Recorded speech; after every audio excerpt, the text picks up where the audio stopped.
Hey everybody, welcome to Wednesday night here on the Hang Up on the Line. I'm Matt Dillahunty.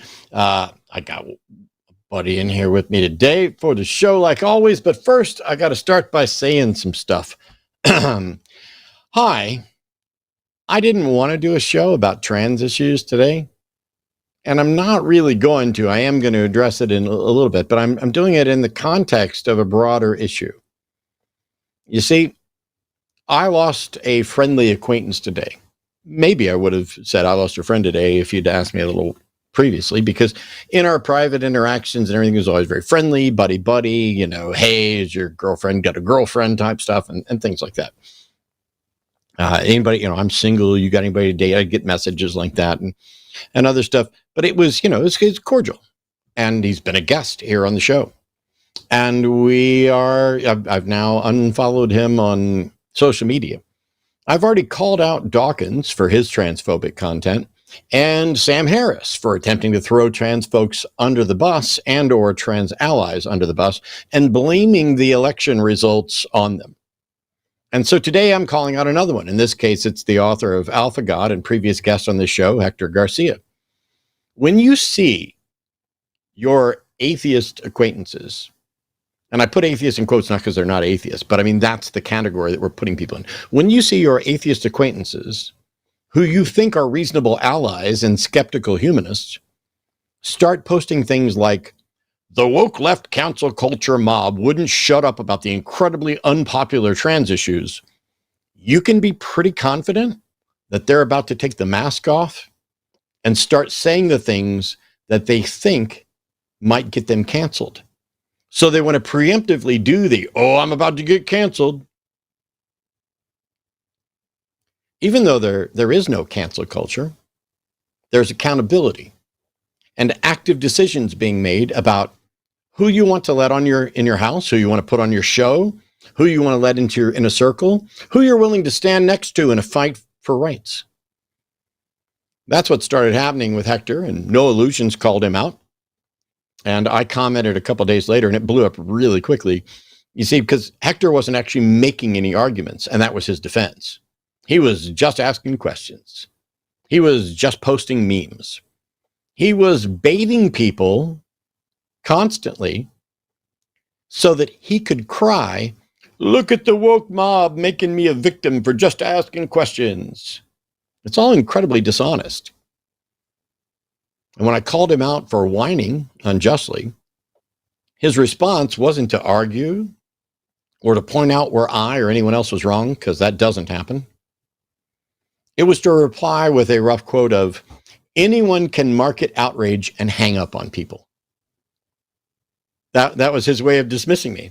Anyone can market outrage and hang up on people. Now, do I market outrage?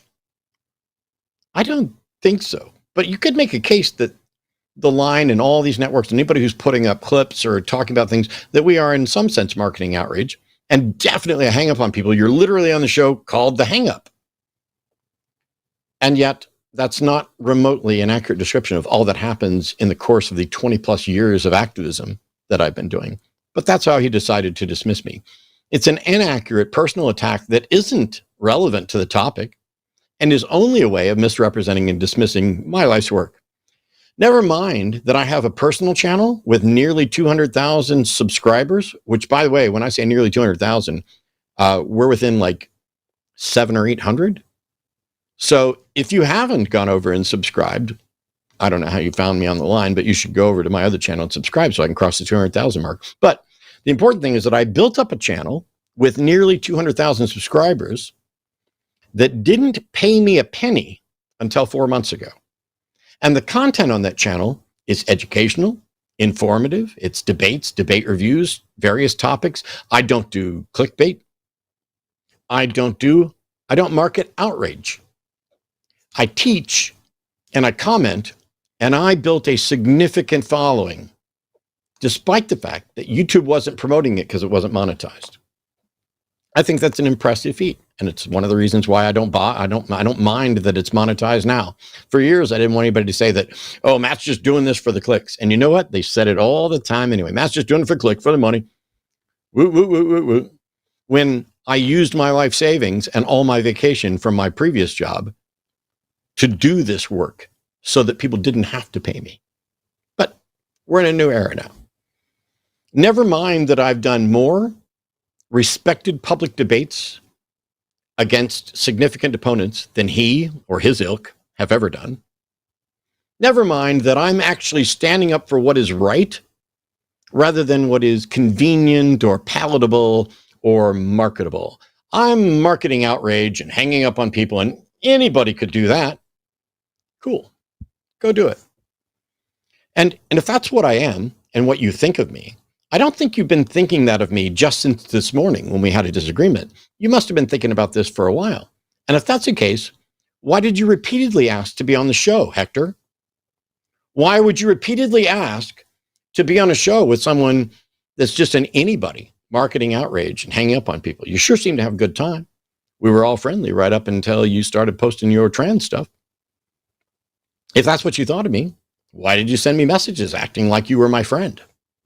Acting as if you valued my work, acting as if we were on the same page, while you clearly didn't think much of me at all. You see, Hector's a two-faced liar that was using this platform when he could. And this is why his heel turn this past week came as a bit of a surprise to me, because the person I thought I knew isn't the person that he is. His public views have changed. He's tugging the mask down a little. My public views haven't. Been sitting here doing this for years. I'm still sitting here supporting humanism and skepticism and atheism. And as we talked about when Sam Harris tried to blame the election on the trans issue, the notion of let's make a boogeyman out of trans issues.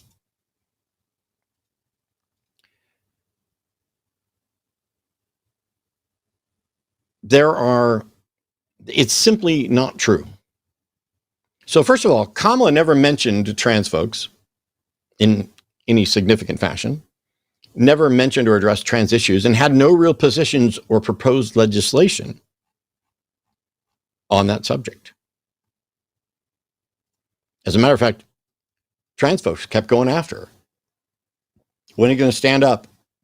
The Republicans are using us as a boogeyman. When are you going to stand up and say something? Kamala didn't do it. While Trump campaigned on eliminating the most basic of trans rights, self-identity. And even though he's not normally a man of his word, he started implementing it. Cut out the right for trans people to self-identify. The Democrats, by the way, weren't far left. They were centrist. It's been that way since we kind of caved a little to get Biden in. That's the compromise. Kamala tried to go down the same path with the compromise, with the centrist stuff. Let's stay away from the hot button issues. Let's not ruffle too many feathers. This is already a mess. She got dragooned into running for office in a bad way. The Republicans use trans folks as a boogeyman, just as Hector and Sam Harris and Governor Gavin Newsom have been doing. Gavin Newsom, who some of us talked about dragooning into being president or running for president in the hopes of potentially being president, the governor of California, are all buying into this notion as the trans issue is a boogeyman issue. When in reality, those of us on the left who are addressing it are doing it in response to attacks. And by the way, as we've seen since he's been elected, we are doing it in response to attacks that in fact are coming true, that are in fact the policies that they are wanting to implement and continuing to implement. And now Gavin Newsom is agreeing with Charlie Kirk and inviting Steve Bannon on his podcast. On a side note, this isn't the thought for today, but for all those people who talk about third-party stuff, now is the time. Now is the time to do what you can to start building a viable third party, but you have to make it viable. You can't wait 4 years and then start one. You've got to work now, and this is something that's going to take 20 years. And it needs to be done alongside caucusing with Democrats, caucusing with Republicans when it works out. After all, Bernie Sanders is an independent. I would like Bernie Sanders to create a third party and act as its virtual patriarch, but not as its candidate. I don't want Elizabeth Warren as its candidate either. And I have voted for both of them and would prefer both of them as president to anybody who's been president since Obama. I saw someone I know post something on Facebook, a little TikTok type clip showing Elizabeth Warren's net worth in 1990 and what it is now. And she went from something like 400,000 up to like 10 or 20 million. Oh, I bet there's something shady going on here. Maybe there is. I'll be the first to say that while I love Elizabeth Warren and value her thoughts and her policies and think she is a good person doing good things, if it turns out that she has been stuffing her coffers illegally and unethically, that should be exposed and she should be held responsible. See, this is the difference between those of us on the left and those of us on the right. The right now has billionaires doing the president of the United States basically did a Tesla car advertisement with Elon Musk at the White House. These billionaires, you live in an oligarchy now. I am with Bernie on this. You live in an oligarchy now. These billionaires are ripping people off. We are being run by the stupidest people who don't know how the government works. Oh, I'm going to tariff you. No, I'm not. Yes, I am. No, I'm not. Yes, I am. No, I'm not. Ooh, I got what I want. We're already going to give you that. Yeah, but this way it looks like I got it rather than you were just going to give it to me. It's ridiculous. And Gavin Newsom is now agreeing with Charlie Kirk and inviting Steve Bannon on his show. And so, Gavin, you are disqualified from this new potential third party going forward, and we will not be supporting you. But Gavin Newsom might be the best thing, especially if he's cozying up to the right wing. Yeah, that's centrist. You see, I'm not a Democrat. I supported the Democrats when they are the best option, when they are the most viable option. And I will do that again in 2 years and in 4 years and in 6 years and in 8 years until there's a viable alternative. This is when we need to start building that viable alternative now so that it makes sense to possibly vote third party. But when they come after the trans community, they don't offer arguments against trans rights or positions. They only ever address two things, really. Trans women in sports and or women's spaces, and that trans issues aren't popular. This is what Hector was doing with his questions. The second issue about the popularity, so what? Abortion isn't a popular issue. Oh, by the way, you lost that. Neither was emancipation, neither was women's suffrage or marriage equality. I don't spend a lot of time talking about marriage equality on here other than talking about how the Supreme Court members and Project 2025 have actively suggested threatening marriage equality. Ooh, I wonder if the LGB without the T community will all of a sudden be willing to join forces with that tiny 1% in the trans community when their fucking marriage equality gets taken away. See, women aren't going to lose the right to vote unless they vote for it because they represent a slight majority. But could you imagine if women voted to not be able to vote? The world is just dumb enough right now that I think that's a possibility.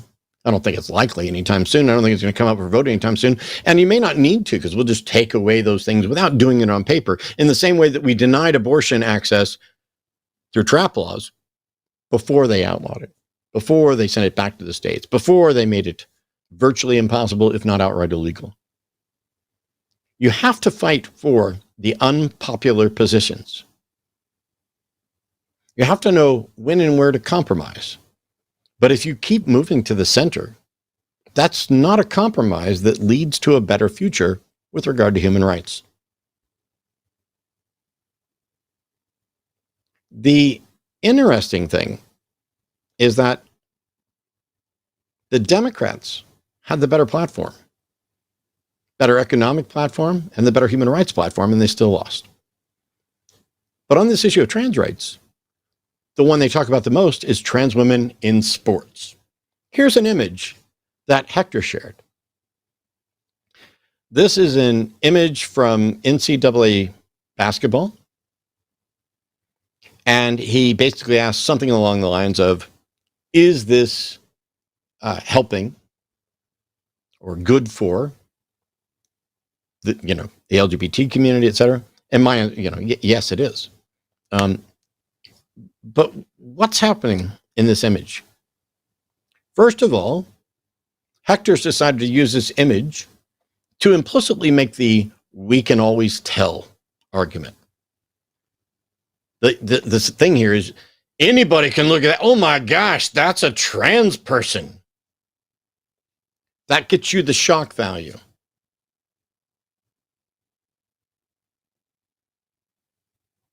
This is the image he shared. We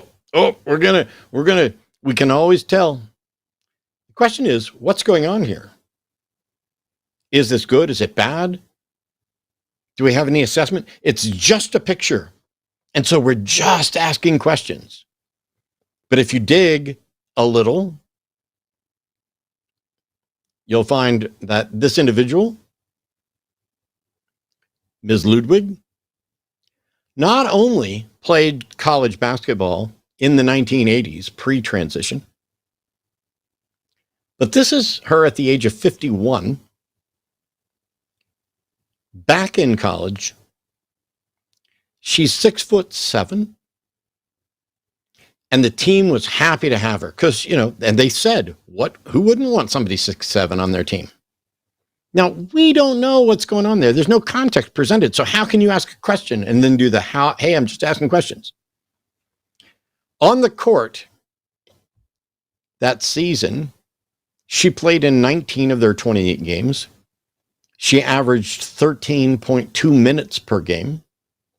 She averaged 7.1 points and 6.8 rebounds per game. And she had a season highs of 15 points and 13 rebounds. I'm pretty sure if you compare those numbers to other college women, I don't know how impressive they are. The team finished 21-7 that season. They won the League Coast Conference South title before being eliminated in the playoffs by San Francisco City College. Have you ever heard of Mission College? I hadn't. Here's a picture. You see, the policies that people want to implement that deny trans people the right, let's just be honest, trans women, nobody's making policies about trans men and what they do and are they allowed to participate. That's not happening. It's only the trans women. And it is both misogynistic, transphobic. It is an extension of homophobia. But cis women are hurt by these policies as much or more than trans women. And I can say that in part because NCAA President Charlie Baker recently testified in response to Trump's executive order that the NCAA is changing their policy so that only individuals assigned female at birth can participate in women's collegiate sports in compliance with Trump's executive order. But he also noted that there were less than 10 trans athletes in the entire NCAA. Trans folks make up less than 1% of the population. That's all trans folks. Trans people in athletics, significantly less, and proportional to the rest of the population. The notion that there's a bunch of dudes pretending to be women so they can go get medals on the sports thing is an absurd nonsense view. It's not quite as unrealistic as a possibility as the monster under your bed that they want to make it out to, but it's just not happening. Youth programs, by the way, should be open. What if a 12-year-old girl is 6'2" and wants to play basketball? Is that fair?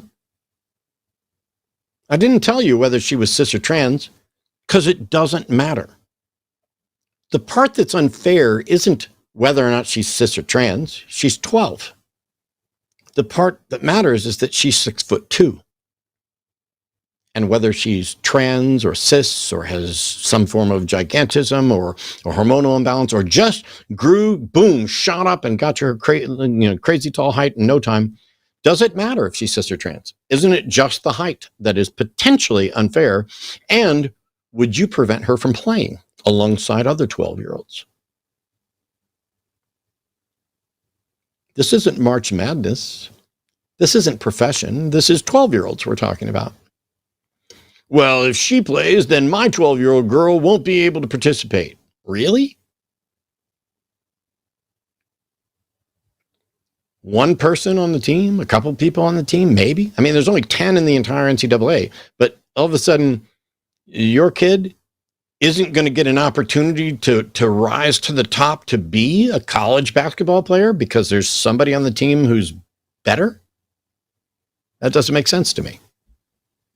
It's the height that is the issue. Do you ban everybody who's over 5'8"?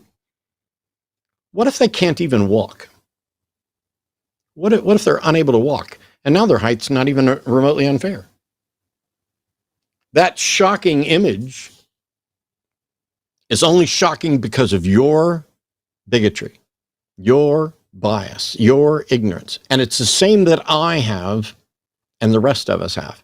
That image is shocking only because we have built in, over time, stereotypes, concepts about fairness, concepts about sports.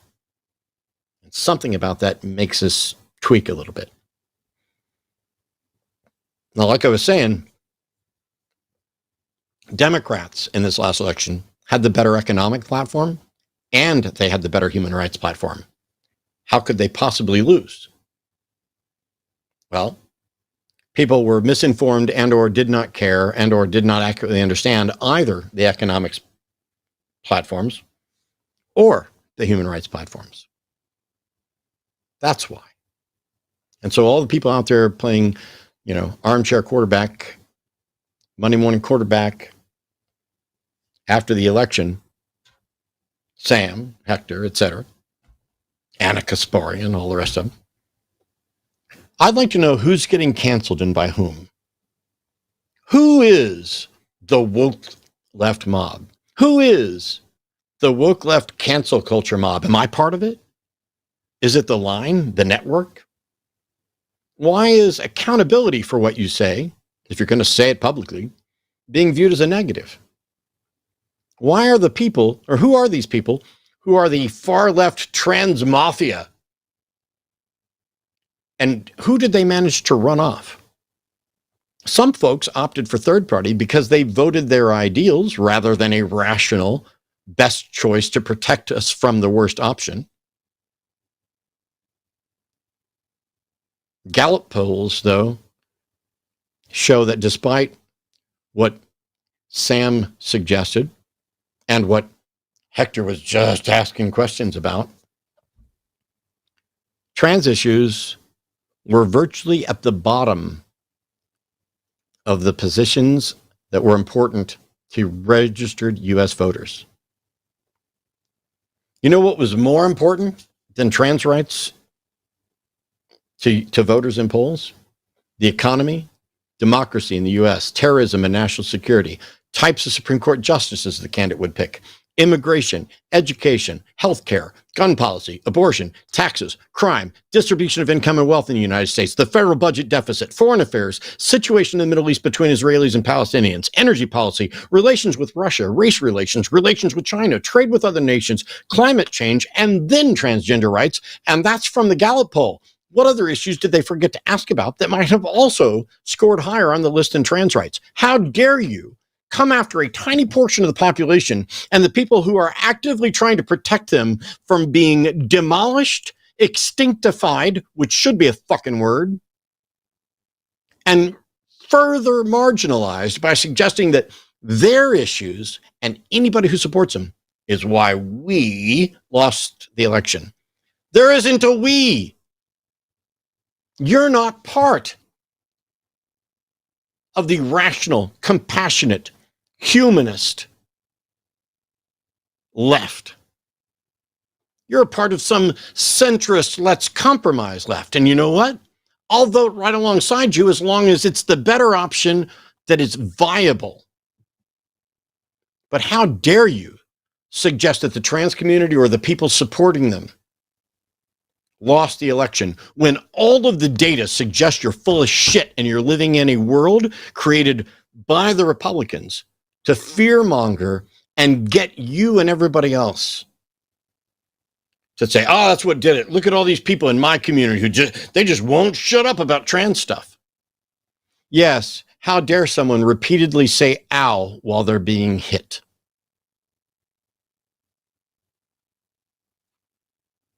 There's a lot of people that are going to be running around speculating about what happened with the election, how and why somebody won or didn't win. But if you think the election actually hinged on rights issues surrounding less than 1% of the population, and if you think that it was deserving to spend as much time as was spent by the right and the left in response to trans women in sports, when the NCAA says there's 10,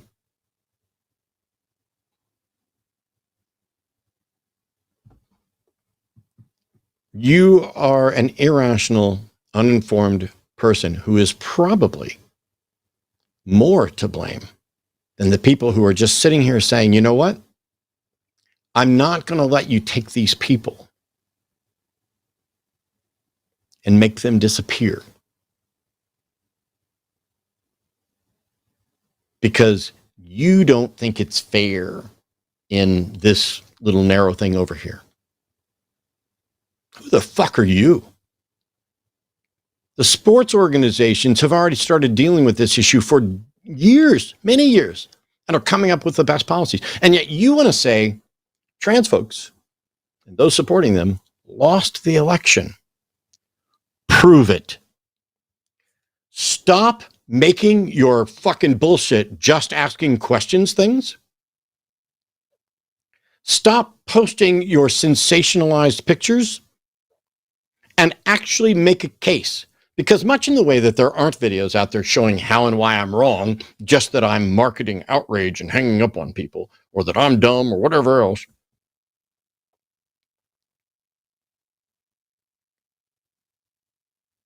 So, the Line Network also hosts debates. If Hector Garcia or Sam Harris would like to debate me on whether trans issues were a significant factor in the election and on whether we shouldn't be addressing these things in the way we are, I'm available. I'll debate you for free on this network. All you got to do is contact us. But you better bring your fucking A game, and you better not walk in thinking you're sitting down with someone who does a job that anybody could do. Because I'm going to hand your ass to you. And I'm going to do it on behalf of being right and supporting what is right. And I will continue to do that until the day I'm fucking dead. Now, on that front, please join me and welcome John Gleason to the show today. I went on for a whole half hour, John. I'm so sorry. Oh, no, you're perfectly fine. I did not mean. Sorry.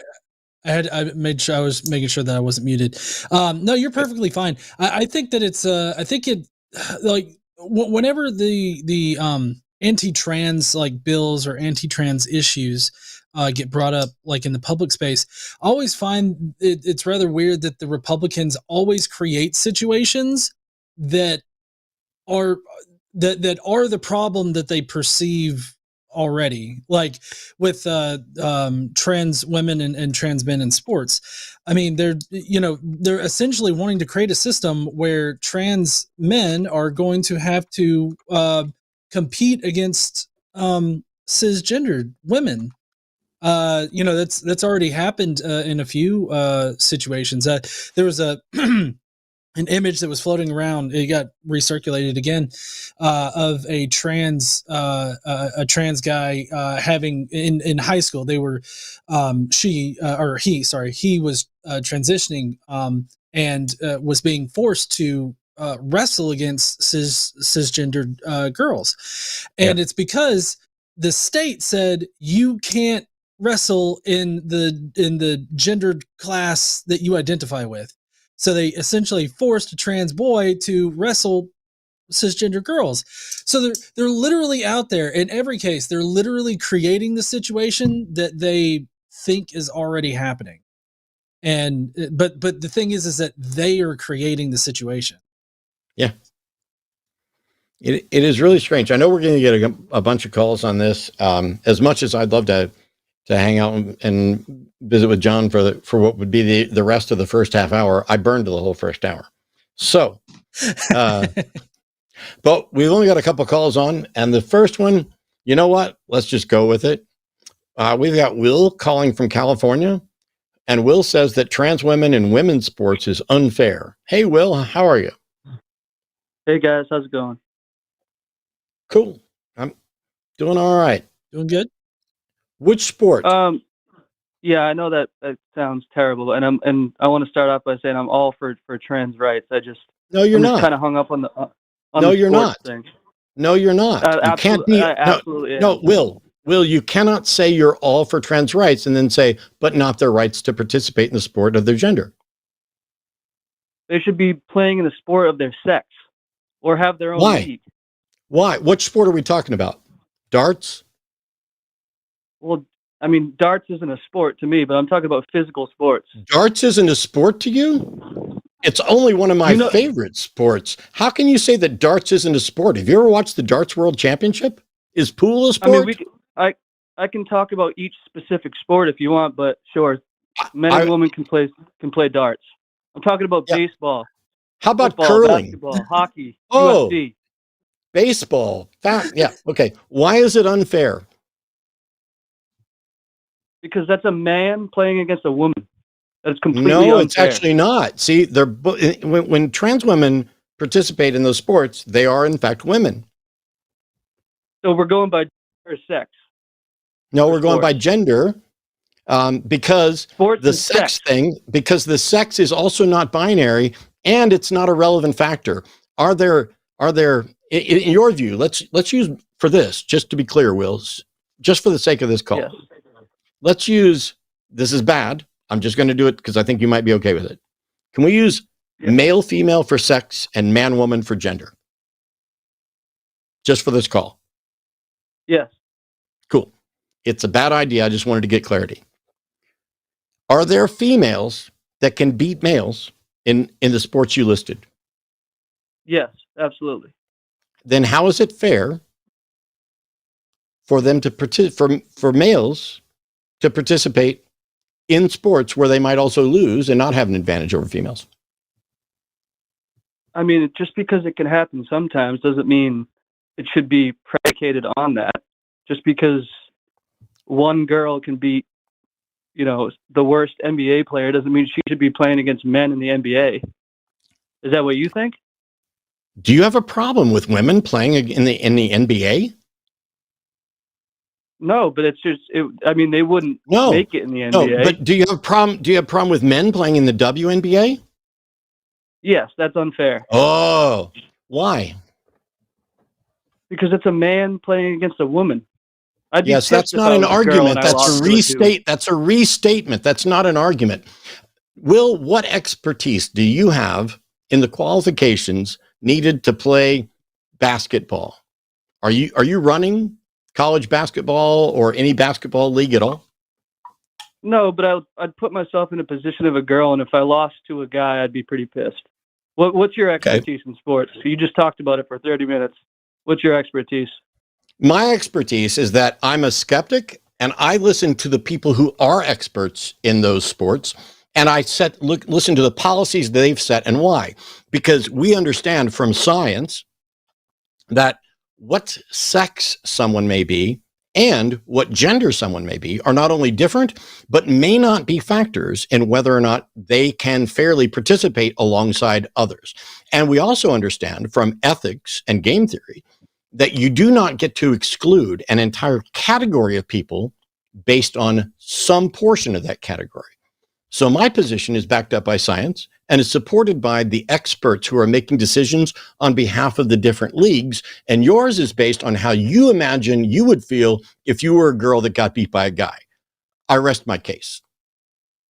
Well, I don't think you rested your case, but I did rest my Hello? case. I'm hanging up on you. Goodbye. My position is based on science and information in the organizations, and yours, by your own admission, is based on how you think you would feel if you were a girl and you got beat by a boy. I'm sorry you're so fragile, Will, but you're wrong and you're irrelevant. Your opinion on sports things is irrelevant. By the way, so is mine. I'm willing to argue and make a case. Neither one of us should be making decisions on behalf of the NCAA. I'm sorry, I hung up on John. I couldn't see if you were getting ready to say something. I couldn't see the screen. Oh yeah, well, sorry, I did want to ask him something, but that's perfectly fine. I was just going to ask Will, and maybe I can get everybody to recognize that his criteria for who should participate in which, gendered sports class, he is literally forcing the situation that he wants to undo or that he perceives is currently happening. Like, forcing people to play in a section of sports that matches their sex assigned at birth it's going to force trans men to compete against cisgendered women. I mean, if anybody wants to go back and re-listen to his criteria, it's going to create that situation. It's really strange. I mean, this is the problem with Will's call is that Will has no expertise and doesn't know anybody with any expertise and doesn't have any understanding of the actual issues. Will's entire view of trans women in sports is, if I was a girl, I'd hate to get beat by a guy. I just don't think it's fair. Okay, nobody asked you, and you're never going to be the one making the decision. Instead, we're going to use science to evaluate. Maybe in some sports, the issue is testosterone levels. Maybe in some sports, whether or not you participated in a particular puberty might impact certain things. It might not. But we also know from lots of studies, and I don't have all the data here. I would recommend that anybody who wants data and better access to it, call into and watch the Transatlantic Call-In show tomorrow. Those folks are experts on this stuff, and they're citing the experts on this stuff. In reality, this has consistently been a non-issue. One of these days, I won't say we're friends. I am friendly with Fallon Fox. We chat on Facebook from time to time. One of these days, if she's got the ability to do it, we might get her to call in and kind of talk about what it's like to be a trans woman MMA fighter. Because she is cited more than almost anybody because she cracked some girl's skull. Something that cis women have done to other cis women as well. It's not like Fallon's the only one that can punch someone hard, but so all right. This one I don't know what to say. Dave is calling from California. Dave's an atheist who's going to be in court. Hey Dave, how are you doing? Hi. And I honestly, to answer that question, how I'm doing, I have not slept or stopped drinking since yesterday evening after processing what I'm dealing with and why I'm calling. Wait, I do want to say before I, are you drunk? Are you intoxicated? No. I am not drunk. I am overtired, but I've just been steadily sipping. When somebody says, I haven't stopped drinking since last night, I'm not sure that that's going to make for a very good call. But since you're not intoxicated, let's see what we can do. Thank you, and I appreciate you looking out for it's your show. I do want to say before we do get started, I love y'all as snake daddies and mommies, you and Arden, and I have a clutch of fingers crossed bells coming out pretty soon. So with the both of you on that, and I would have preferred to talk with y'all on TACIS tomorrow, but because tomorrow I have to go to the courthouse, I called today. So, and I also, last time you got mad at me for being a little gregarious, I wrote some notes down for just like, here's the basics of my issue. Let's do it.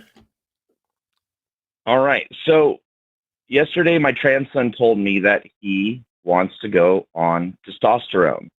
I learned that he had already talked to my ex-wife about this, and one, she lied to him about there being risks/side effects that do not exist, and two, she did not tell me that our child requested health care, gender-affirming care, which is a direct violation of our custody agreement. He's trying to suppress access to gender-affirming care until it is no longer her problem when my kid turns 18. So tomorrow I am going to the courthouse to file for sole custody, and I was hoping that y'all might have some advice and or information that I can bring with me to when I go fill out the paperwork and submit my petition. Because my ex-wife is trying to suppress my son from getting access Do you to have a lawyer? gender-affirming care. I cannot afford one. I called one this morning, and the retainer's $5,000, and I don't have that.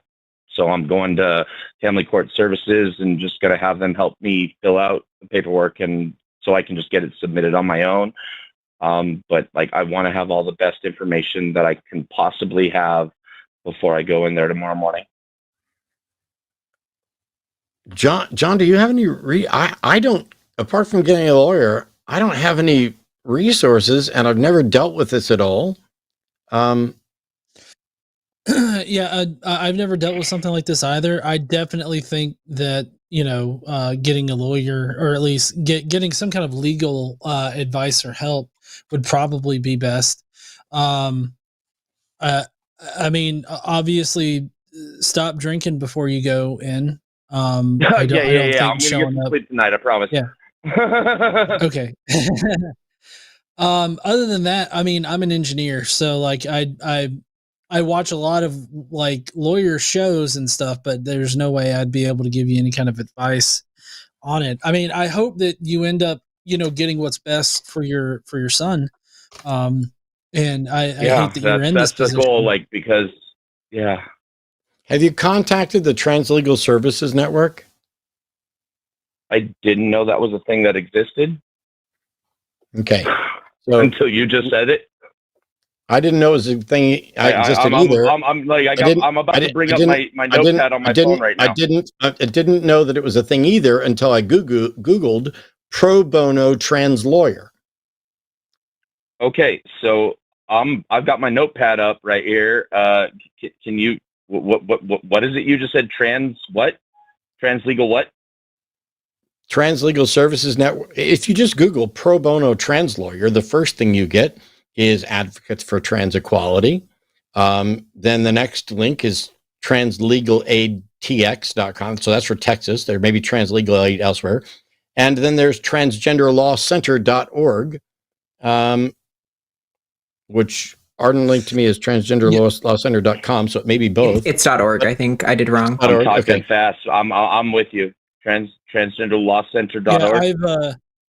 Yeah, I've donated to that one personally. On the GE channel has, and I only donate to like good nonprofits that we go through a rigorous vetting process for them. So I would be able to vouch for the Transgender Law Center.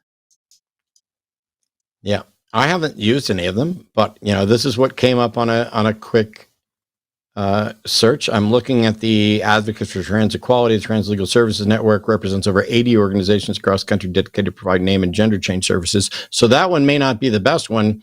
It may be that transgenderlawcenter.org, but if you call any of them and tell them what's going on, if they don't know who to point you to, then I don't know, because who does, right? Right. Like if they don't know, who does, right? But I mean, instead of sitting there stewing all night, Google. Yeah. Google. Start finding who can I reach out to? I need help for my kid. And so pro bono trans lawyer was the thing I Googled that came up with those votes. I wish I was less overtired to have thought about that.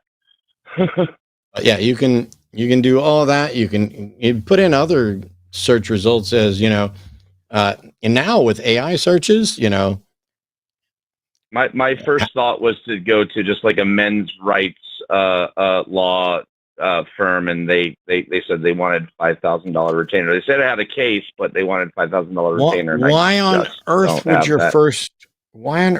your first idea be to go to a men's rights group? Because that was my first Google search. Was when I didn't think the way you thought. That's my answer to that, man. Why would anybody ever go to a men's rights organization about anything? Why would it occur to somebody to go to a men? They're genuinely among the almost awful. Because no, I'm saying that was the first result of the Google search that I did, and that's what popped up, that was the first call I made. Dave. Okay. Yeah, Dave, I understand that, but I think what Matt is getting at is that should have been an easy next result. Like men's right. That's pretty much synonymous. Yeah, it's pretty much synonymous with misogynists. So like, I get exactly what you're saying. Like I it clicked for me when he asked the question.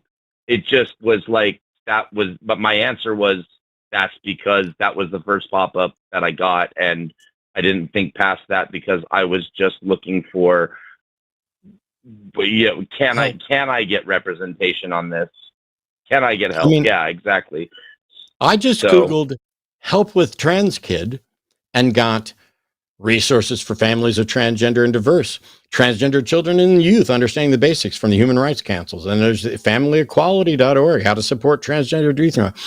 All of these are organizations that focus on these things and pop up immediately when you start talking in Google about trans kids and help. You and I type different things into Google. That's what that happened.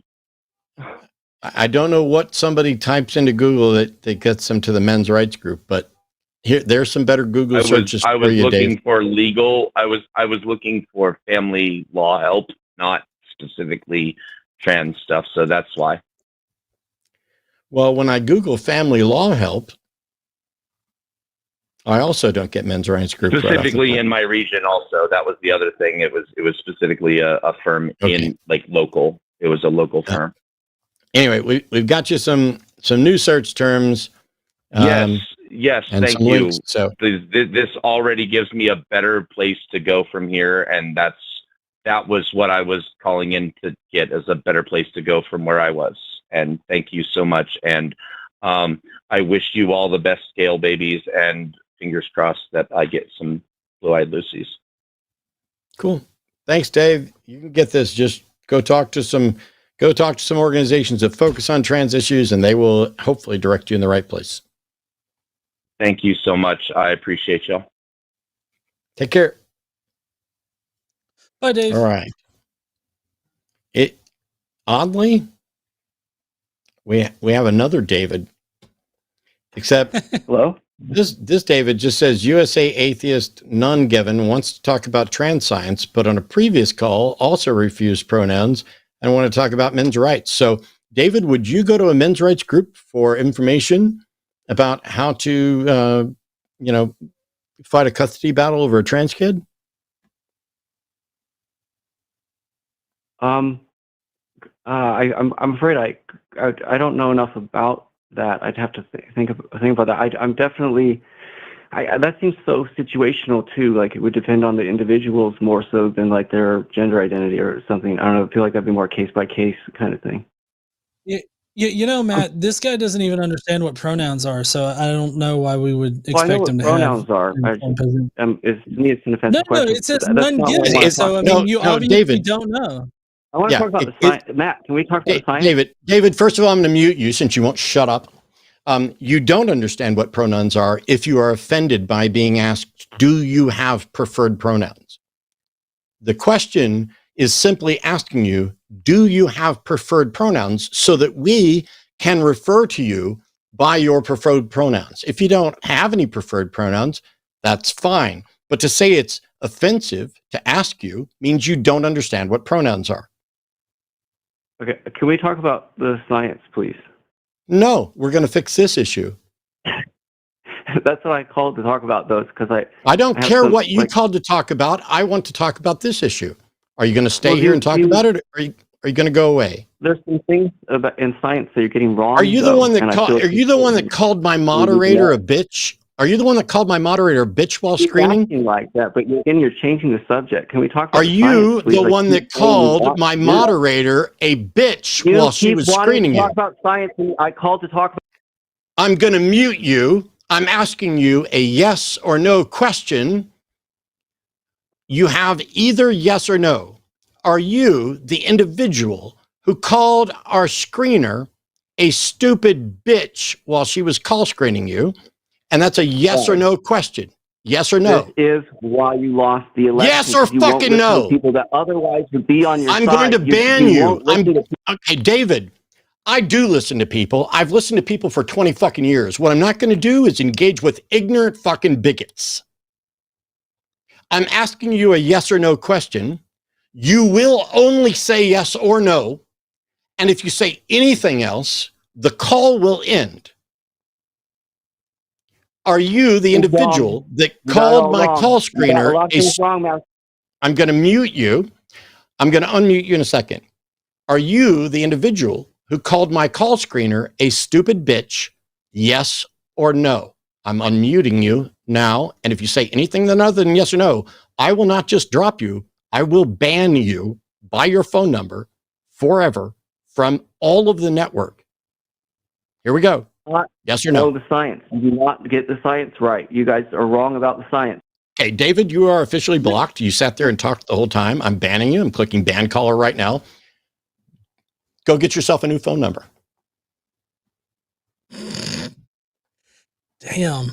I had no idea that bringing up the fact that he didn't understand pronouns was ended up like that. Like that kind of escalated quickly, huh? It's wild. This is kind of a straightforward thing. All you had to do was, if he'd have said yes, I'm that guy. It would have been, why did you do that? And then we could have potentially moved on. This was the dishonest fuck that engaged with Josie and Lux last week, I believe, as well. All these guys calling in about the trans issue, they're giving off that vibe that you see sometimes where the guys like speak for women instead of like allowing women to speak to them for themselves or something like that. Like they sit there and they lecture other people about how somebody's feeling without actually allowing that person to like communicate it. I don't know. That's the feeling that I get from them. Here's a question. Kevin's calling from Oregon. Kevin's a theist, pronouns are he, him, that says, which biological women can play a skilled position in the NFL? Name one. I don't know any, couldn't possibly name any, don't understand why it's relevant to anything. Yeah, you got Google right there. Go ahead. Name one biological woman that's ever played a skilled position in the NFL in the entire history of the NFL. Kevin, name one. Why does this matter? Kevin, listen to me. I can't name one. Matter? Kevin, because you're fucking delusional. That's why it matters. Kevin, I can't name one, and it doesn't matter. What difference does it make? You can't name one, can you, Matt? Jesus fucking Christ. I can't name one. There may not be one. Why is it relevant? Yeah. I'm trying to ask Why you. is it? Why is my that? God. Why isn't there one? You fucking dipshit. I am literally setting you up so that you can make your point, but you're too fucking stupid to recognize it. I'm asking you, why is it relevant whether I can name a woman, a biological woman, whatever the fuck that is, who can play a skilled position in the NFL? I don't know, and I'm asking you why it's relevant. And instead of answering the question about why it's relevant and making your case, you decided that it's much better for you to get muted and talked over because you're a little beta boy who's really upset about this stuff.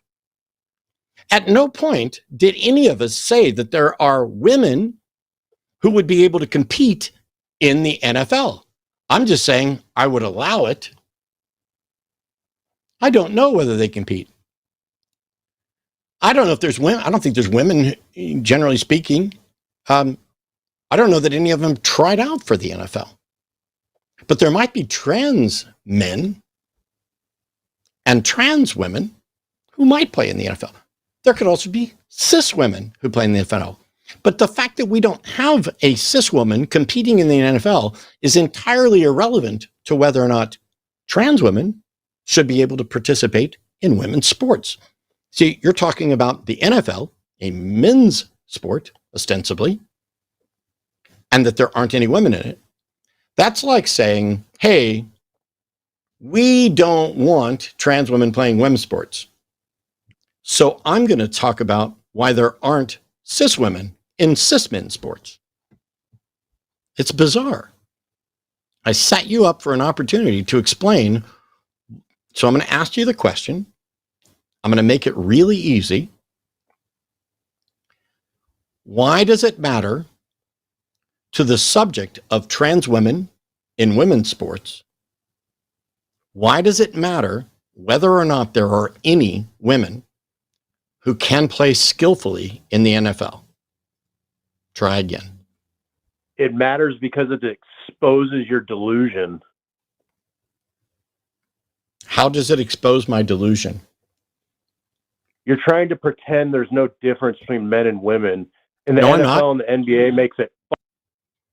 No, I'm not. See, the thing, Kevin, is we already recognize there's a difference between men and women, which is why we use the labels men and women. And it's why we note that trans women are women and not men. We are not only highlighting that there are differences, we are advocating for those things. When you think that you've showed, I found Matt's delusion, he thinks there's no difference between men and women, when I've not only never said that, I've said the exact opposite countless times. You just told on yourself that you don't know what my position is and you can't represent it fairly. And similarly, you didn't answer the question.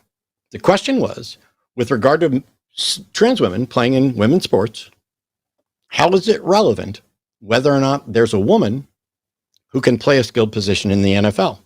And your answer was because it exposes my delusion about how there's no difference. That's not my position. I don't have a delusion.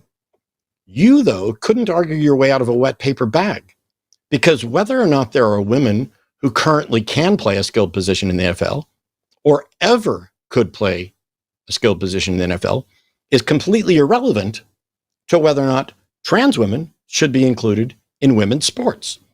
So you get one last try, Kevin, but you're really bad at this. Yeah. So if LeBron James declares he's a woman tomorrow, should we let him play in the WNBA? You fuck.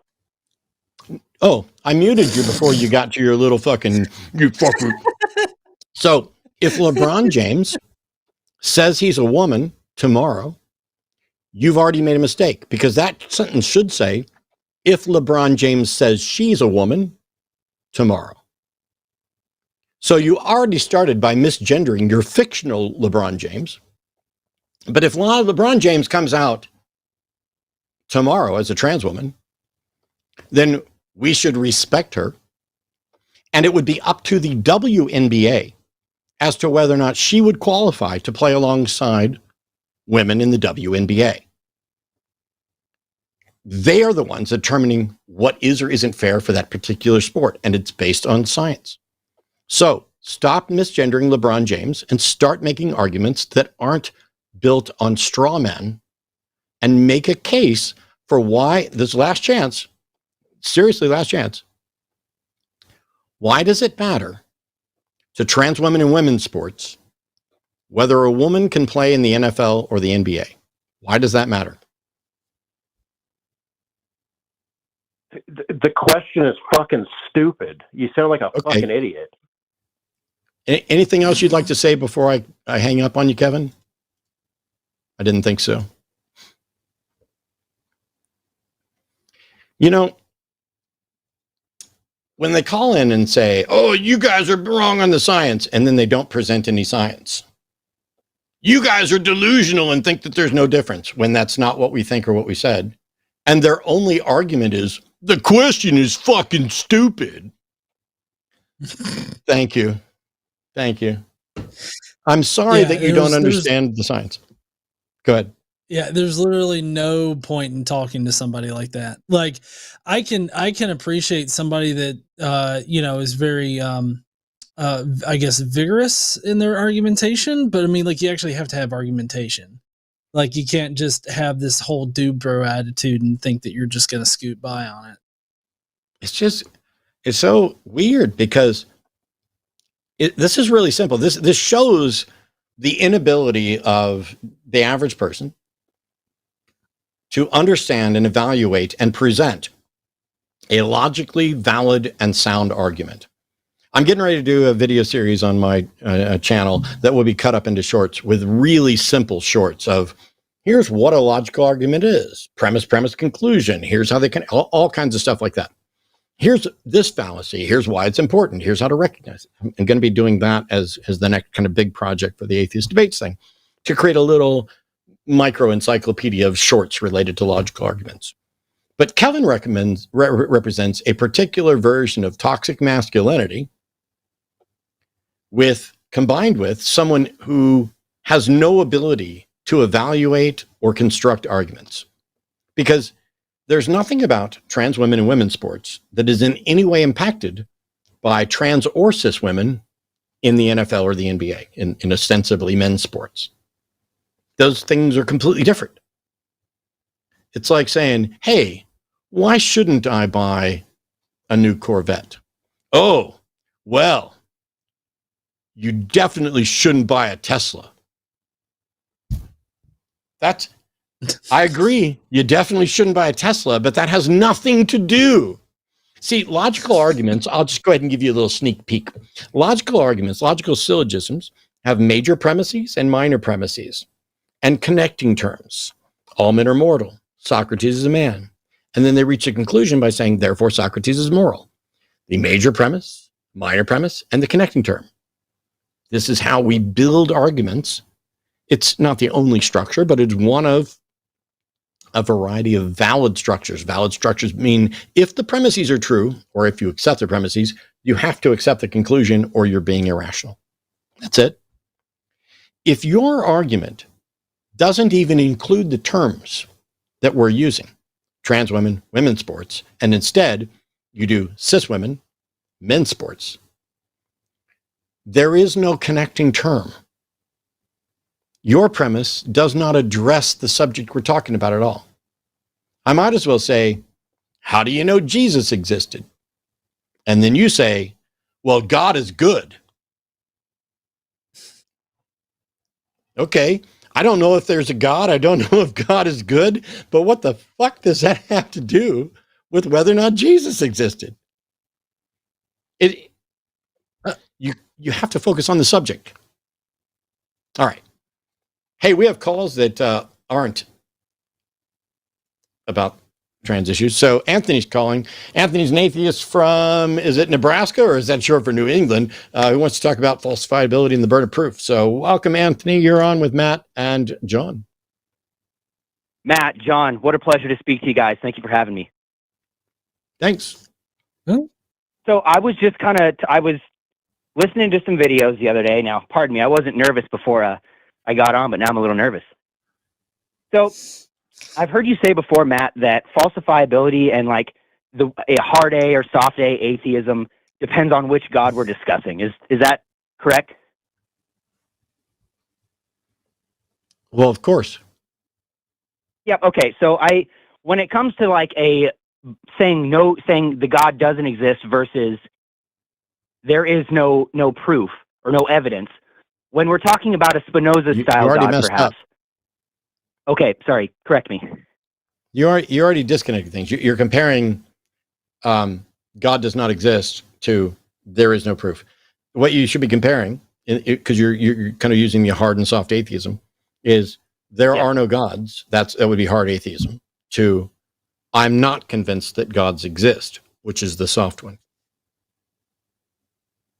Okay. So like when we're talking about a Spinoza's God, that is technically, is that considered an unfalsifiable God? As far as I can tell, so for those who don't know, Spinoza's God, which Einstein referenced, is essentially a non-interventionist deistic God that may not even be a person. It may be a metaphoric, poetic description of the laws of nature in there. It's unclear. It can be used in a number of different ways. And so because it is nondescript, I don't know how to test it or falsify it. John, have you heard of a falsifiable kind of deistic God? I mean, deism by definition is non-interventionist. So, but what about Spinoza's? Yeah, I haven't heard of a way to falsify it. I mean, if you're going to posit that some entity exists out there that we can't detect, that we can't, in some way be able to test for in reality because it doesn't interact with reality, I don't see how you could hope to actually prove it, because science is geared towards describing our natural world, as it exists. And if this entity doesn't interact with that, then there's just no way that we could ever hope to actually prove it. So, I think it's unfalsifiable. Absolutely, and that's the way that I see it. And if it's unfalsifiable, you cannot have a justified reason to believe in it. Correct? I've heard you say something along those lines. That is my position. Yeah. Okay, so if we're talking about the God of classical theism, the God of the Bible, is there not a way to falsify that, given all that we do know about the world and based on how that kind of conflicts with what is, drawn out as the character of the God in the New and the Old Testament? Whoa. I'm asking genuinely. I'm trying to sharpen up my understanding of this. Stop. As in mid-thought. The God of classical theism is what you were talking about. You were asking about that. And then you shifted to God of the Bible. What is it you want to know? Because you have two completely and very fucking different theistic gods. Okay, my apologies. Let me sharpen that up. So let's forget the God of classical theism. I was mostly referring to the God of the New and the Old Testament. What about it?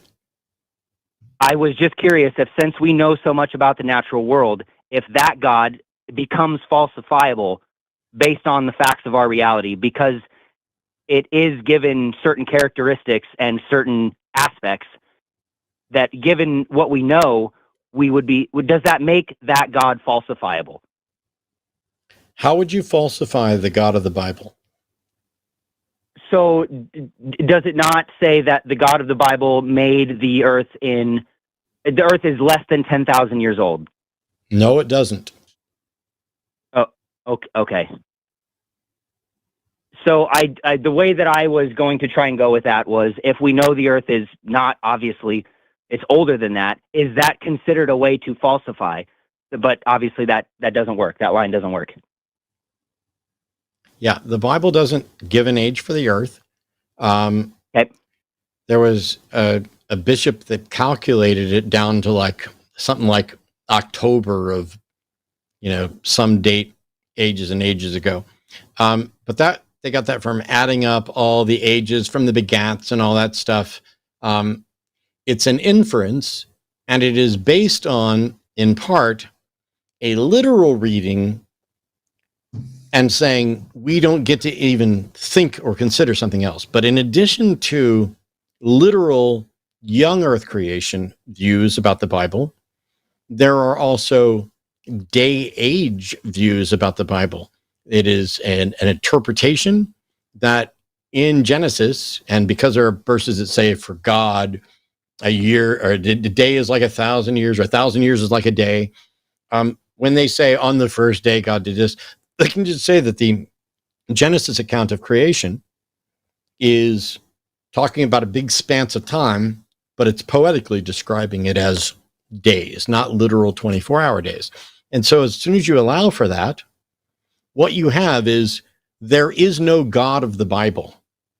There is the God of this individual or this group of people or this church that is their interpretation of the God of the Bible. Okay, so is at the end, to round this out, does that mean that the God of the Bible is still unfalsifiable at its core? I don't know whether or not it's unfalsifiable. I think the fact that the Bible is subject to interpretation means that some of our attempts to falsify it just get waved away. Oh, we're not talking about a literal 6-day creation with a resting on the 7th day. We're talking about eons, spans of time. There are things in the Bible that are wrong and false and contradictory, but then you have then the apologetic becomes, oh, that's a scribal error, or oh, these are the writings of men who were inspired but are going to get some things wrong. All of those apologetics are consistent with the idea. For example, what would happen, Anthony, if the three of us were sitting here, and let's imagine we're all in the same room and not just on phones and video. And while we're sitting in the room, a being appears in front of us and says, I am he who is referred to in the book you call the Bible. You could then imagine a scenario where you have a conversation with that individual where they try to justify that they are in fact the God of the Bible. I don't know how they would justify it, but if they said, yes, that's about me, but that's not the way it happened, then you have a situation where the individual being referred to clearly exists, or at least we have some justification for it. And yet the stories about that person are inaccurate. Just like George Washington and the cherry tree. If you're reading the cherry tree story and George Washington gets resurrected from the dead and walks in and says, yeah, that was me, but that story's not real. So what you're kind of doing is saying, is the George Washington of the cherry tree story falsifiable? Okay, I'm following, and I think I get what the main thrust of that. Okay. Thank you, Matt. I appreciate your time tonight. The reason that I was going this way is I'm right here in the middle of the Bible Belt, and I'm constantly running into roadblocks when discussing things with people, and I really try and parrot a lot of the points that I hear you guys make without, stumbling over my own feet. And, when it comes to falsifiability and the burden of proof and getting people to even understand where, who has the burden is frustrating. So I appreciate you taking my time. Thank you, John, as well. Sure. Yeah. I was kind of hoping Anthony had a kind of a follow-up question, because I talked on that one. And all right, here we go. Eli's calling in from Massachusetts, I believe. Pronouns are him, as an atheist who wants to defend a pragmatic belief in God. Hey, Eli, how are you? I'm doing pretty well. How are you both doing? I'm all right. What do you mean by pragmatic belief in God? Yeah, I've been trying to conceptualize how it is I would begin this call. Is it okay if I sort of refer to some personal experience to sort of explain what I mean by that and what I'm sort of calling about? Sure. Give us, in a reasonably brief period of time, whatever example you think clarifies the point you're trying to make. Yeah. So I'm currently training to be a mental health counselor, and I come from an artistic background. So I'm primarily concerned with meaning making. And so I guess I see great utility and importance in language, not just as a means of describing reality and making truth claims, or language as aligned with, I guess, a correspondence theory of truth, but as a tool for creating meaning. So I guess I feel as if I see some sort of pragmatic utility in saying I believe in God. And I guess I see no strong reason as of now as to why I would try to disprove or deflate that sort of feeling. You know, I think it's kind of similar like when someone's mother dies and they say, I think she's still here. I understand that they don't mean that she's a conscious, material, existing being who's still present in the world. But I understand that there's something meaningful and poetic in that statement, something therapeutic in that statement. So I guess my primary question is why push back against that sort of language or that sort of pragmatic utility if it serves some sort of real emotional therapeutic purpose. Do you care if the belief's true? I mean, I guess I do. I guess I'm more concerned again with meaning making and whether it's serving some sort of emotional purpose in that person's life.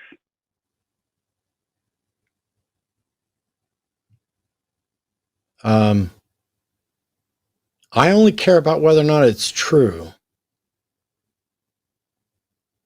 If I'm kind of in the same boat. Yeah, go ahead, John. Oh, I was just going to say, I'm kind of in the same boat. Like I care about, what's true, not about what makes me feel good, especially when it's concerned with my, I guess, like a mental map of reality and what's actually true. Because I feel like if you're going to open yourself up to believing in not true things, that's an easily exploitable like avenue that somebody can get you to do something that you normally wouldn't do. But because they've exploited this aspect, of your belief system where you believe in not true things, they can easily get you to, do other things that are not that you shouldn't do, that are based on information that's not true, but because it's tied to this other thing, it just seems like it's an easy way to get you to do things that you normally wouldn't do. So I ultimately care about what's true about reality and not just what makes me feel better. That's fair. And I guess, again, coming from the background that I'm coming from as a mental health counselor, I guess, obviously that's a different context in which I have to emphasize or value whatever is useful to whoever I'm working with. Well, so I guess I normally use this analogy whenever I'm talking to somebody that's like, why not just believe in God because it makes you feel better or something like that. And with you being a mental health counselor, I feel like maybe you can understand where I'm coming from on this. Have you ever seen the movie Big Daddy? I have not. Great name though. You've not? Right. It's an Adam Sandler film. It's an Adam Sandler film where he takes in he watches a kid that's not his, but he's responsible for the kid. Well, he's obviously not a father. And so like he loads the kid up with a bunch of sugar and then allows the kid to like watch a TV show where he bounces around a lot and everything like that. He gets really worked up. And of course that is going to make his tummy upset. He ends up vomiting on the floor. And then Adam Sandler comes in with a piece of paper and he just puts, paper on top of the vomit. For the purposes of this analogy, I feel like this pragmatic belief in a God, as far as like, oh, this makes me feel better, is like Adam Sandler putting newspaper on the vomit. Like the vomit's still there. You're just trying to cover it with this belief in not real things, because the belief in not real things makes you feel better about whatever kind of situation. I think that the issue is still there and it's just unresolved and it's left to fester, which can then turn into more severe mental distress like issues. So I don't know. Does that like hit home at all? Like, does that analogy work for you? No, certainly so. I mean, I totally understand what you're coming from. I guess, that does not seem necessarily to be the case. I feel as if that follows something of I'm sorry, I'm blanking on the exact term for this, but that seems a little bit like you're assuming that that's going to be the case, that it's going to necessarily lead to some sort of harmful effect on the person or have some sort of detrimental effect. No. I mean, I think Adam Sandler, I think in the movie, Adam Sandler could have lived in that apartment as long as he wanted to with the vomit just rotting there on the floor. Like, I mean, he could live like that if he wanted to, but is that really the best situation that he could be living in? Would it not be better to actually do the work to clean the vomit up rather than just cover the vomit with this God belief? Mm-hmm. Yeah, I think, and sorry, because I do understand what it is you're saying. I guess I'm returning back to the initial analogy I had, in which, for example, if we replace this idea of a God existing with a similar sort of unprovable sentiment, for example, somebody feeling as if their mother is still here, I guess I just see some sort of poetic utility that I guess I understand what you're saying. I guess I just don't for your example here, like the fact that the person is not actually dealing with the loss that they're feeling, instead they're preferring this magical explanation of like they exist up in heaven or something like that. I mean, mm-hmm. that may be more akin to Adam Sandler covering the vomit with like Febreze and then laying paper on it or something like that. You may be able to tolerate it and it may not really bother you the rest of your life, but I feel like the better solution would be to actually deal with the grief and pain that you're feeling from that loss rather than try to cover it with that newspaper.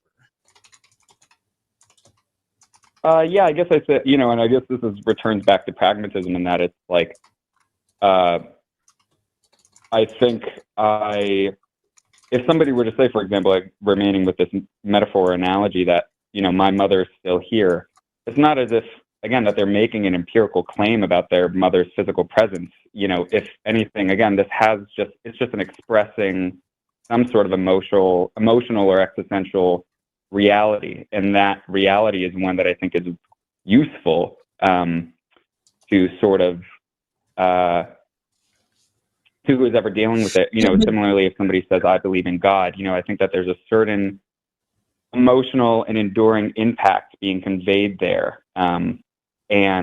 Well, don't you see? I don't mean to trespass on like a slippery slope kind of fallacy here, but I've seen it a lot where it can easily slide into like somebody just thinking, oh, my mom's watching over me, and then that concept can fester in someone's mind, and it ends up like producing a very unhealthy sort of lifestyle with like, being considering, oh, my mom's watching me right now, I shouldn't, do this, that, or the other that they wouldn't approve of. And it's like, you elevate them to this position where, you adhere to their wishes even after they've passed on instead of living your own life. Like, I'm not saying that that's definitely going to happen to anybody that implements that, but what I'm saying is, or at least what I'm trying to exemplify, is how this false belief that doesn't represent the reality of the situation can easily turn into a very unhealthy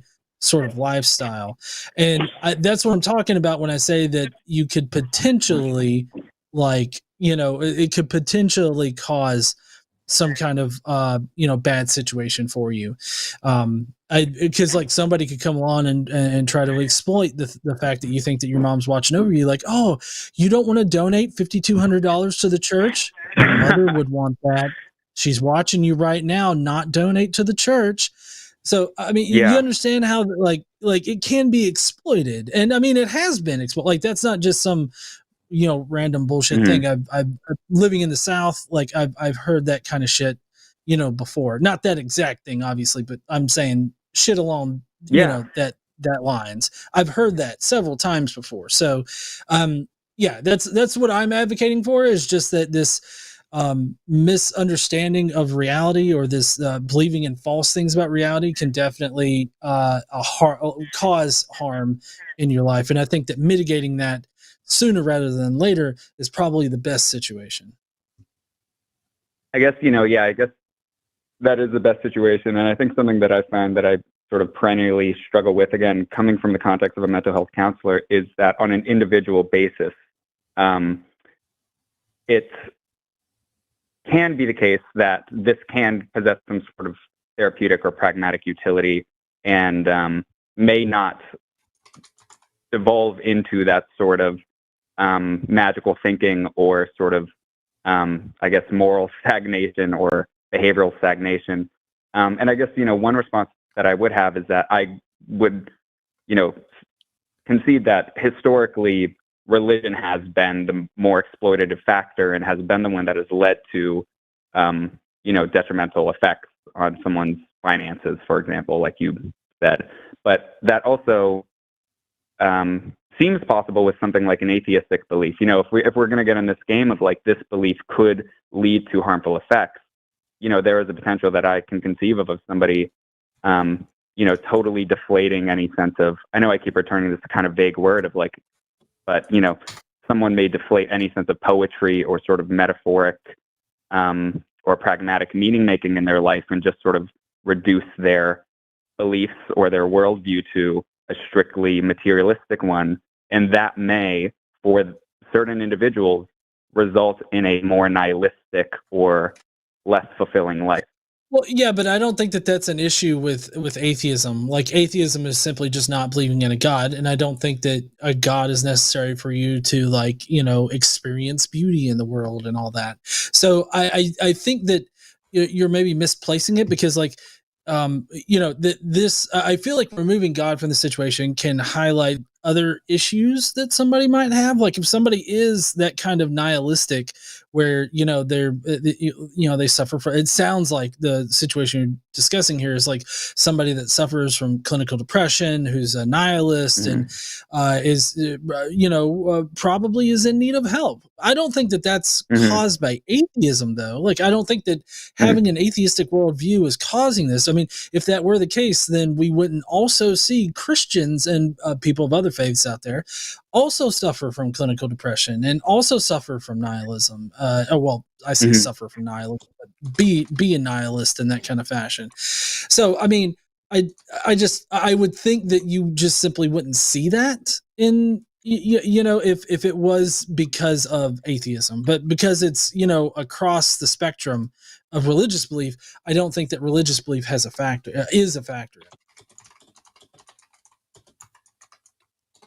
Yeah. I guess you're right. And I guess I feel like, and I don't want to run circles here, but I guess, again, I would respond that you're saying that atheism is not the determining factor in, for example, someone's clinical depression. And that, in some sense, I would say that may also be the case for a theist, and that their belief in God may also not be the determining factor in their depression. I mean, that's what I'm saying too. This may be a bad diversion, but Eli, is astrology bullshit?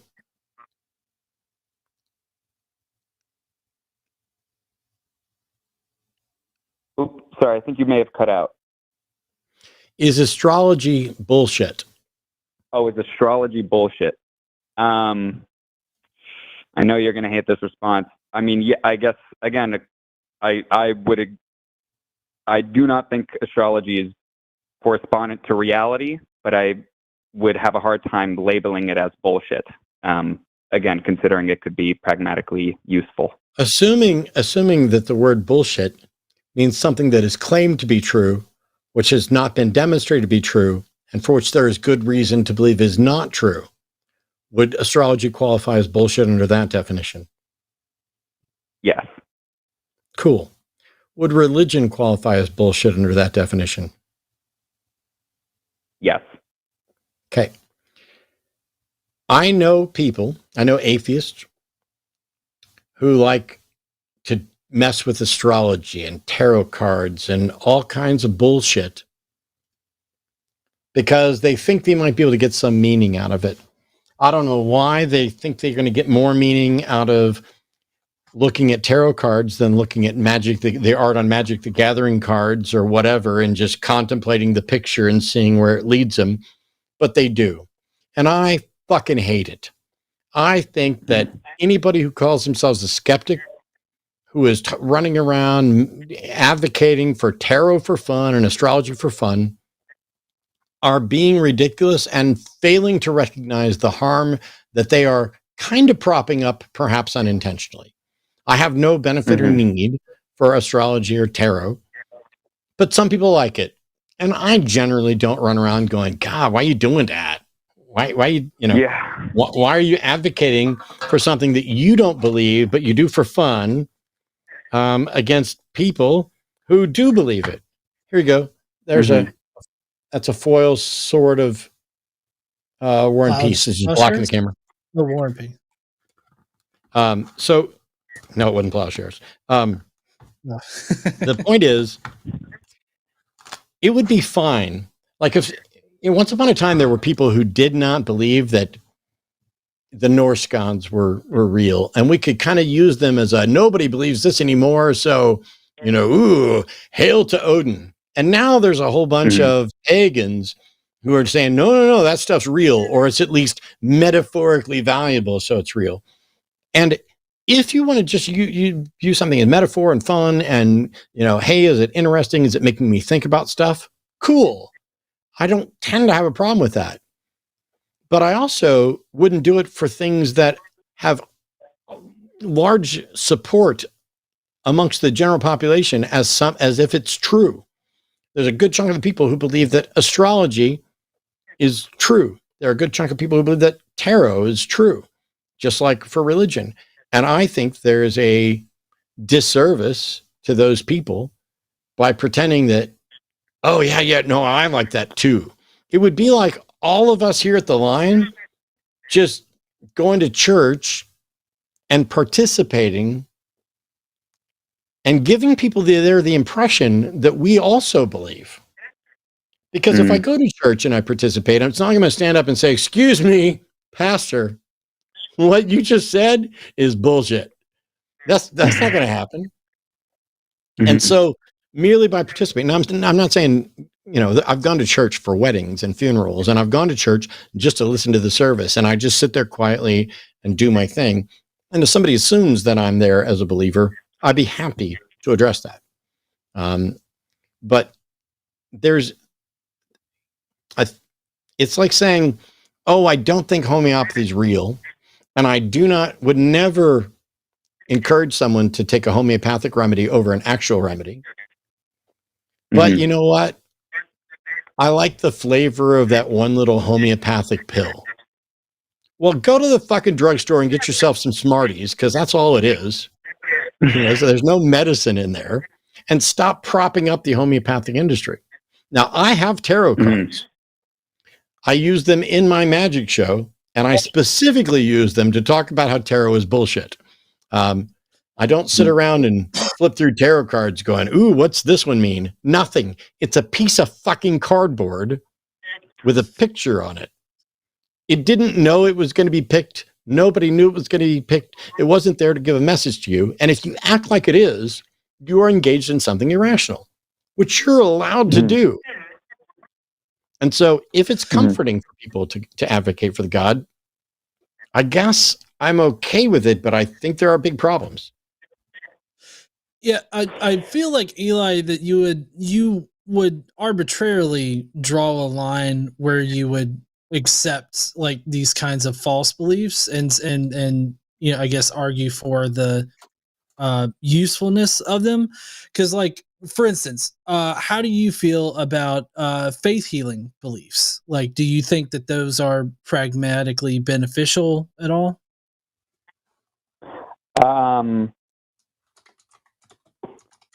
I'm going to say most, if not all cases, no. Okay, so you do have a line where you think that these beliefs are harmful. Yeah, I guess I'm realizing only in talking about this, so apologies for sort of processing. Again, I think part of the reason I called was because this is a sort of tension that has been going on in my life. But I think what I'm realizing in talking is that what I'm mostly or primarily concerned with is how I would approach, once I had noticed that line had been crossed, how would I approach trying to challenge somebody's belief? And what would that look like on an individual level? So, for example, if somebody was faith healing, and it was clearly detrimental to someone's health, or it was nullifying seeking proper care, then I would probably take a more direct or aggressive approach. But I think in most cases, if not, I think in most cases it just seems uninteresting and in fact sort of harmful to immediately try to challenge or refute a belief in God, if that makes sense. Well, I don't know about Matt, but I don't go around, especially in North Alabama, and I don't, if I hear somebody talking about God, I don't just get in their face and it's like, that's all bullshit, kind of thing. Like it's normally it's when we're engaged in a conversation and somebody tries to push something on us, or like it gets brought up or something like that. Well, I'm not trying to speak for Matt, but I just know from my own personal experience, like, I typically don't care exactly what somebody believes, but like if they start trying to like tell me how their grandmother is looking down from heaven on them or something, I definitely will say something about it. Mm-hmm. Yeah, I'm not. Yeah, I guess I'm curious. Yeah. I don't go door to door. I don't make outgoing calls. I'm not running around to funerals telling people how silly they're being, mourning their loved one. None of that. And it would be absurd. And I picked those examples because everybody should realize exactly, that those would be absurd. But anytime somebody asks, I'm going to let them know. And if I'm participating in something, so here's an interesting thing. Maybe it's not interesting. Let me just kind of wrap this up real quick. On the 22nd, I'm going to a wedding for a good friend of mine. But on the 23rd, I'm flying up to speak at a funeral for another friend of mine. They specifically asked me, and they moved the date of the funeral because they wanted to do the funeral on the 22nd, but I was already booked for a wedding. Not that I'm not doing the wedding, but it's friends of mine are getting married. So I was at a wedding. They moved the funeral to the 23rd specifically so that I could get up and essentially speak, because they didn't want a minister. They want an atheist, a secularist, a secular humanist to go up and talk about life and death from this perspective. And so they moved the entire funeral a day so that I could be there and do it. And so I've already started, and I am writing, I hope, one of the best things I've ever written, because I love the guy. I did not know his wife well. She's been in a coma for the last year. And I want to talk about this. And it's allowing me to go through all of the things that I think about with regard to death and life, because religions have poisoned the well when it comes to death by not giving people the tools they need to properly grieve, by giving them an out that, oh, well, it's okay that Dad and I didn't talk for the last 20 years. We'll get to reconcile in heaven. No, you fucking won't. You have no reason to think that you're going to be in heaven or reconcile with anybody in heaven or anything else. And to quote Penn Jillette from several years ago, that thought encourages Penn to treat people right the first time.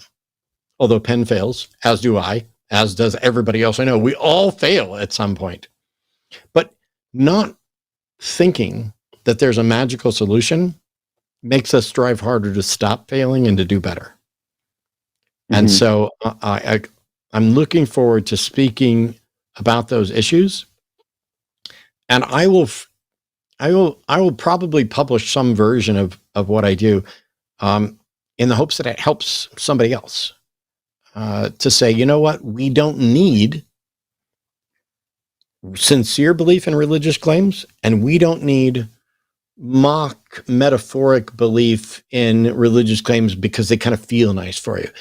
We need to recognize that doing that is in many cases a way of avoiding the facts about reality and avoiding the best methods of coping and learning from those things. Because if religion teaches people that, you know what, maybe we'll get to see each other again in the future, that gives people an out.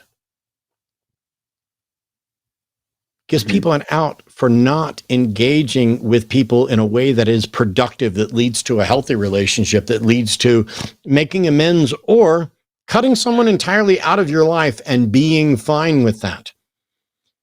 I don't care if I'm blood related to someone. That's irrelevant to me. I don't care about the Dillahunty ancestry or the Brown ancestry or anything like that.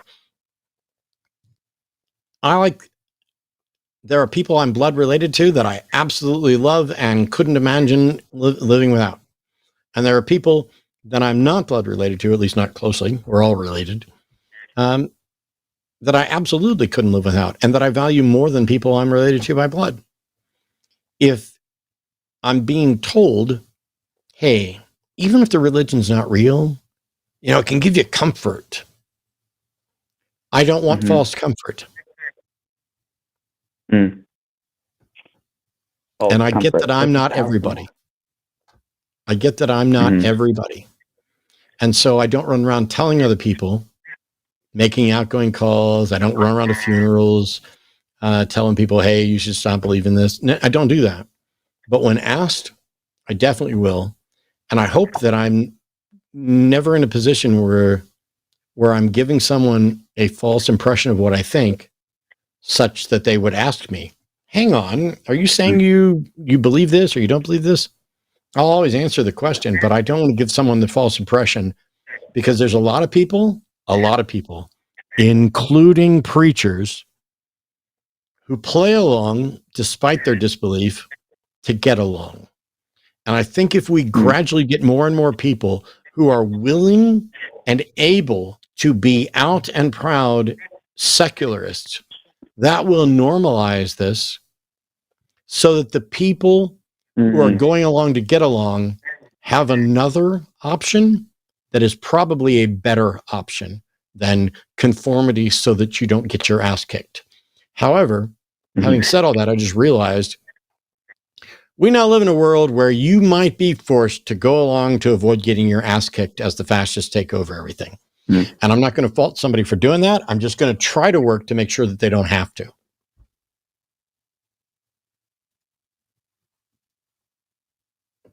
That makes, thank you very much. That makes a lot of sense. I was going to ask, I believe you said, and this isn't exactly word for word, and I'll give you guys the last word on this. I think I only have one more brief question. Okay. But yeah, I believe you said that, not regressing to magical thinking encourages people to strive better. And if you strongly believe that to be the case, which I believe you do, how can we encourage that striving without being more explicit and aggressive? Or in other words, if there is an atheist responsibility, is it just to be out and proud about it? Is that all that an atheist's responsibility entails? I don't know what I would say the full responsibility is. I think there's advantage and benefits to being out and proud. I think there's advantage. I think we need a mix, personally. We need a couple people who are willing to be in your face and harsh and call a spade and know that's bullshit. And we need some other people who are like, yeah, here, and maybe I was there, and let's be more compassionate. I think we need a variety of things because people believe for different reasons and to different levels of confidence. And someone might hear me say something 3 times, and then they go talk to John, and he says the same thing, but because it's coming from him, it feels different. John could say word for word the exact same thing that I said, but Maybe it needs to come from somebody without glasses or with a hat or with a friendlier smile or, who knows, whatever it was. Or maybe the first time you heard it, it was freaky weird. And the second time you heard it, it was, oh, I think I kind of heard something like that. And then the third time there's a pattern. And then the fourth time it's like, oh yeah, that's starting to make sense. It may just take a lot of effort from a lot of different angles. And I'm not going to pretend to know the right way, which is why I got a message from a friend who's a friendly atheist. There are several of them. It may or may not be any of the ones you're thinking of. And we were having a conversation about this. And I don't tell him he's doing it wrong. Yet people are constantly telling me I'm doing it wrong. And yet, if some organization hadn't locked me out of my email and stolen it, I would be able to show thousands of emails from people who had changed their mind about religion because of the work that I've done. Now, the big question is, if I'm doing it wrong, would it have been 5 or 10 times what I've reached and changed 5 or 10 times the number of minds? I don't know, because we're still just trying to figure out how this works. Everybody's going to be different. That's very helpful, very informative. Definitely leaves me a lot more to think about, but I think you guys, as expected, presented some very convincing and compelling arguments. So thank you very much. I'm sorry if this was boring. Thank you for letting me sort of process all of these things and sort of explore them with you guys. I've been watching for a long time, so I'm a big fan. Awesome. Thank you very, very much. Thanks, Eli. Take care of yourself. See ya, Eli. Here we go, John. Brady's calling from Utah. Brady's pronouns he, him. Wants to talk about the validity of religious experiences. How you doing, Brady? You're on with John and Matt. Yeah, thank you for letting me on. I've just been enjoying your past few videos from the line so far, and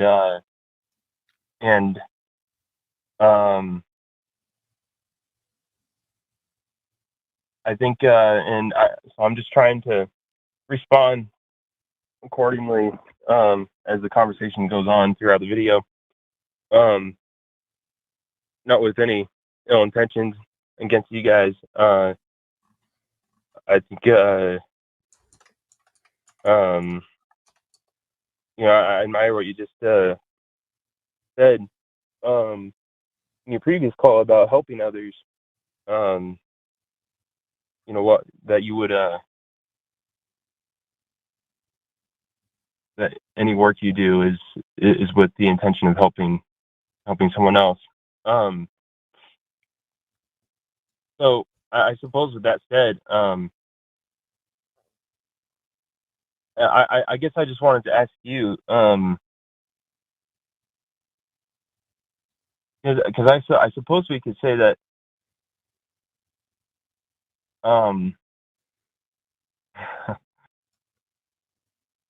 What's going on, Brady? Because you seem very distracted and difficult. I'm not distracted. I'm just a little nervous. Okay. Well, you wanted to talk about the validity of religious experience. What kind of religious experience are you talking about? And are you suggesting that you have? And validity is a tricky word, but I won't beat you up over it. But are you suggesting that we do or don't have religious experiences that? Are you suggesting that there are religious experiences that reliably point to supernatural things? Yeah, I am. I suppose, I can't, I don't want to say that, because I'm sure there's a lot of people that haven't really done the work. They take their leaders, word for it and depend on that for the most part. But have you ever come across anyone that has put voluntary effort to know if there's a God, if there's a church that is true, etc. I'm not completely sure. I apologize. I'm not completely sure I understand what you're asking. Here's the thing. Are you aware that I am a former Christian, former Southern Baptist who was studying to be a preacher. Are you aware of that? I'm not. That's very neat, though. Yeah. So keep going. I think I qualify as one of the people that you're talking about because I was studying to be a preacher and found that I did not have good reason to believe that there was a God and did not have good reason to believe that the religion that I was taught and believed was true. And that in the process of studying a variety of other religions, I realized I could be looking forever. And so I needed a way to direct the focus. So I started studying philosophy so that I could figure out what kind of God might exist in order to point me in the right direction to which of the various religions or types of religions might be true. And what I found from a philosophical perspective is that both the God of classical theism, the omnimax God, omnipresent, omnibenevolent, omniscient, omnipowerful, or omnipotent, cannot exist because those traits are contradictory with each other, and some of them are contradictory with themselves. Even in the glib sense of, something can't be truly omnipotent or all-powerful. Can he create a burrito so hot that he can't eat it type of thing? But there are real conflicts and problems there. Also, when I looked at the nature of the universe, not only is there no need for a God to explain certain things, there's no reason to think it's the right explanation. And for the people who have experiences that they say, this must have a supernatural origin, we have no way and have never found a way to confirm that the supernatural even exists or that it can interact with reality in any detectable way. For the people who have an experience that they say is of supernatural origin, they have never been able to demonstrate that that's the case. And so quite often what happens is when we have an experience and we don't know, don't understand what the correct explanation is, people will just assume, well, I don't know what the natural explanation is, so it must be supernatural. That's a fallacious line of reasoning that doesn't confirm the supernatural. Does that kind of help you see where I'm at? John's in a similar spot, but not identical. Yeah. No, I appreciate that, and I think that's very helpful just to kind of understand where you're coming from. I will ask this: if you think there's an experience that you or anybody ever has had that could reasonably lead to the conclusion this was supernatural in origin, do you have an example of that we could consider?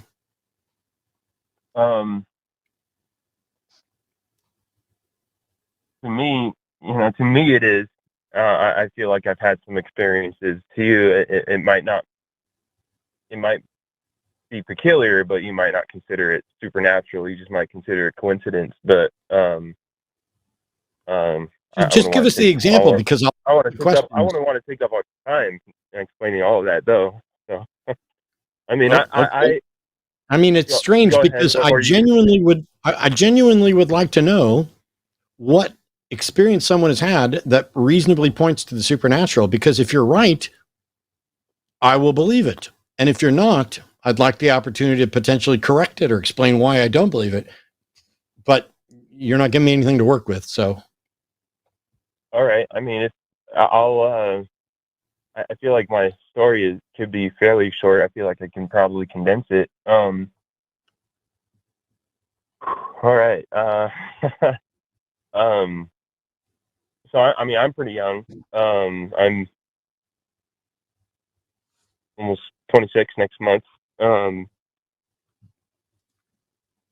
sorry, you were born in the wrong month. March is the only month to be born in. I'm a March baby. I'm afraid I'm gonna have to drop the call because you were born in the wrong month. I'm teasing. I'm sorry. No, let's see. So, let me get my phone on a charger here, just so. Brady, let's try something else. I just got to go inside real quick. I'm just saying, instead of answering the question that I asked, which this is weird, anybody who watches the show, would be like, wait, is Matt saying that this person doesn't have to answer the question they're asked? Just make whatever point you would like us to address, and then we'll try. Because I feel like we're not going to get to, like, if somebody asked me, for example, I used to be a Southern Baptist. If somebody asked me, hey, have you ever had an experience that you thought was supernatural in origin? I'd say yes. And one of them, they'd say, oh, can you give an example? And I'd be like, oh, well, a simple one is when I was in church, standing there singing alongside everybody else, I would feel a sense of euphoria, and, you know, like my hairs might stand up and I get tingles, and I just felt really good and joyous, unlike anything I've experienced outside of that environment. And therefore, I think that that was evidence for God. And the truth is that while that's the answer I would give once upon a time, I now understand that psychologically, churches are actively manipulating the types of responses that we're likely to have from music, from community, from repeated recitation. It is a mild state of hypnosis there as well. And that the only reason I thought that that euphoric feeling was the Holy Spirit was because I was a kid and everybody around me in the church would say, that's the Holy Spirit. You feel so good? Me too. That's the Holy Spirit. And so I was like, oh my gosh, that's the Holy Spirit. Thank you, Jesus. Thank you so much. I felt the Holy Spirit. And then when you actually evaluate it, not only is there no reason to believe that it is in fact a supernatural Holy Spirit, there's really good reason to believe that it is a completely natural response to music and community and repetition and all those things. Just like I've had the same experience from taking drugs, looking at art, looking at nature, having sex, listening to secular music that God would hate if he were real. I've had that experience from all of those things. It's different every time, but it's similar enough that there is no justification for saying what I felt was the Holy Spirit. Further, if there is a God and a Holy Spirit, why would God fill me with the Holy Spirit and not make it completely clear to me in an undeniable fashion that what I experienced was God? Even if I couldn't tell somebody else, I would know that. This is why Christians are like, I know that Jesus Christ is Lord. And the reality is they don't know a fucking thing. There is no way to demonstrate that. They've just been told and they want to repeat it. And because it feels good. Yeah. And, you know, I think you got a point there. I would somewhat push back, on the, on churches manipulating. Because I don't think enough. Maybe some churches do, but I don't think enough organizations even know enough about manipulating others or psychological manipulation to. It doesn't have to be intentional. You got to remember, if you're trying to get a community of people to do something, and you have a couple thousand years,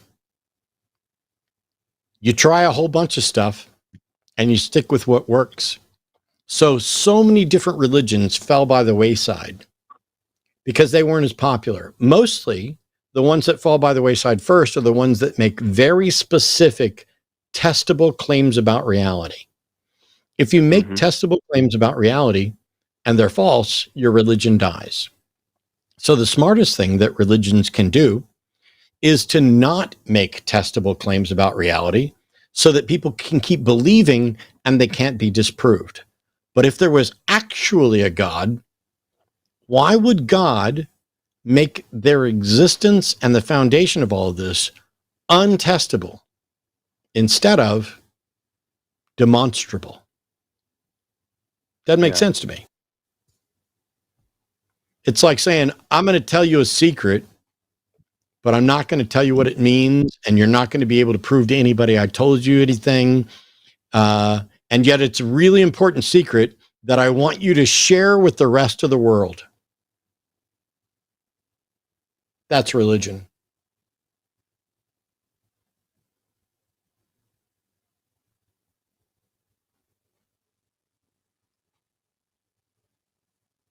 Well,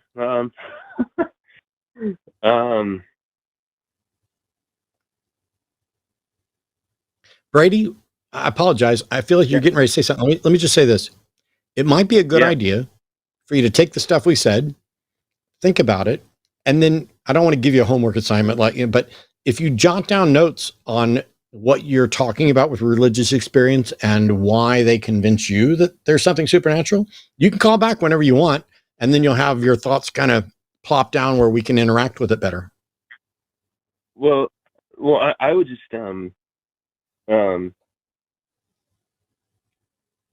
I mean, I would just say that you know, I grew up like I grew up religious, but I grew up in a religion, but I didn't really grow up having really any sort of concept or understanding of what I was doing.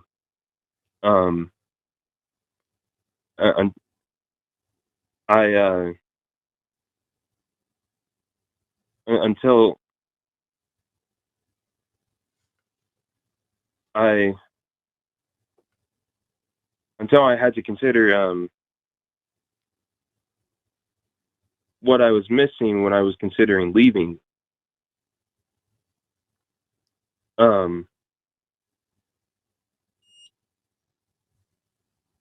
Brady, I'm going to stop.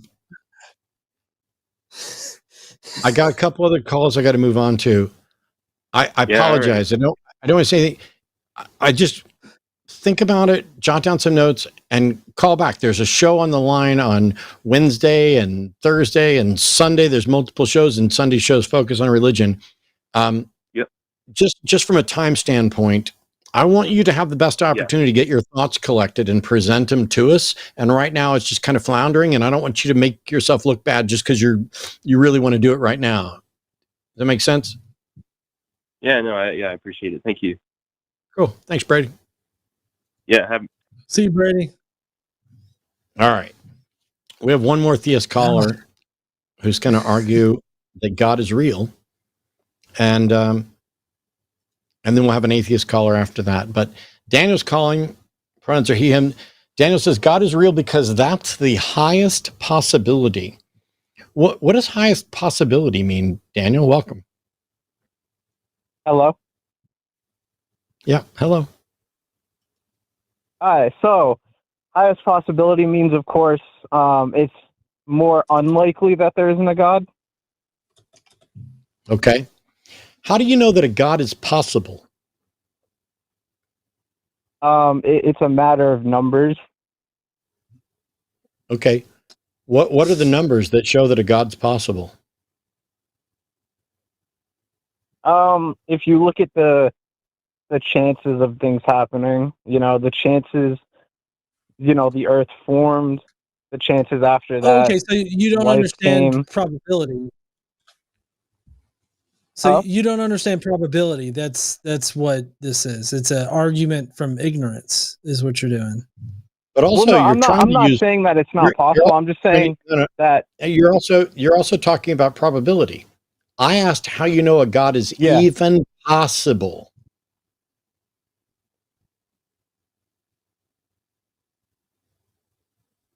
Are you asking? Yes. How do we know what define God? I guess unless we're just, by God, do you mean the creator of the universe that is a thinking agent with will? Yeah. How do you know that's possible? Well, probability in the traditional sense, but rather faith, personal experience, and it's a lot more complicated than just probability. Daniel, you're talking about faith and personal experience. Faith is not a reliable path to truth. Faith is when you believe things without a good reason. But let's assume And faith will not convince either of us sitting here. Faith, I could take it on faith that I'm smarter than you, better than you, that white people are better than black people, that black people are better than brown. There's no position, no matter how wrong it is, that one couldn't accept on faith. So when I say, how do you know that this God is possible? And you're like, well, it's faith and personal experience.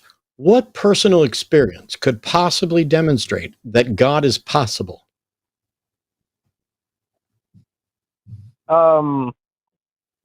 Miracles. Let's assume miracles. Let's assume that something that you and I would both describe as miraculous happens right now. How did you determine that God is a possible explanation for that miracle? Because they happen during prayer or a spiritual connection, like those types of times. If a miracle happens while I'm playing to Joe Pesci, does that mean that it's possible that Joe Pesci is God? No, of course not. Okay. So how do you determine that God is a possible explanation for something that you and I would call a miracle?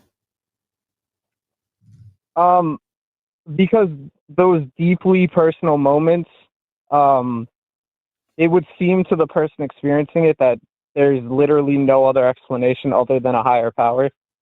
Well, I could have a deeply personal experience that I could consider that there's no other explanation other than Joe Pesci is God, but that doesn't mean it's true or possible.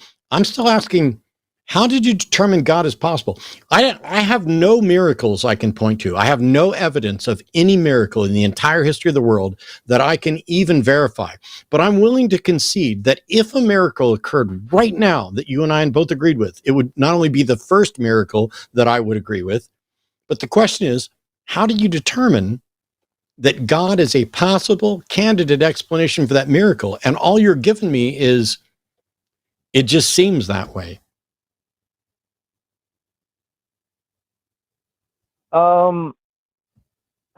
Okay, so I guess it would be like a chain of miracles rather than just one, because obviously one miracle wouldn't be enough to conclude anything. I would say it would have to come in with as a chain of miracles in someone's life, like. So let me get this straight. Isolated acts. It starts off. Let me get this straight. Hold on, Daniel. So first off, it starts with it's faith and everything, and then miracles, and now just miracle is not sufficient. Now it's a chain of miracles. That how many more times are we going to compound it? Like, I feel like this is just moving the goalpost on what you consider to be, proving your point that God is possible. Well, yeah, the reason why I said chain miracles after that is because I think that you're right when it comes to, one miracle. How can that prove anything? That's why I said chain after that. And then I also want to emphasize timing of the miracle. So when you have a chain of miracles with impeccable timing, I personally don't see anything else that I could look at and think anything else it could be. Fallacy. This is a fallacy called an argument from personal incredulity. You're saying this is the explanation because I personally can't believe another one. By the way, how many miracles do we need to string together before it qualifies? If one's not enough. Like 3 or more. 3 or more. Why? Because, the first time it's like, okay, whatever. The second time it's like, maybe, whatever. And then the third time it's like, okay, if this happens again. And then the fourth time, it's like, come on. Okay, hey, I've literally played in 3 consecutive hands of poker where I've gotten pocket aces 3 times. Does that mean that there's some does that mean that God was favoring me because I got pocket aces 3 times in a row? That's no, because God is against gambling. Would that be one? How do you know God's against gambling? gambling isn't biblical.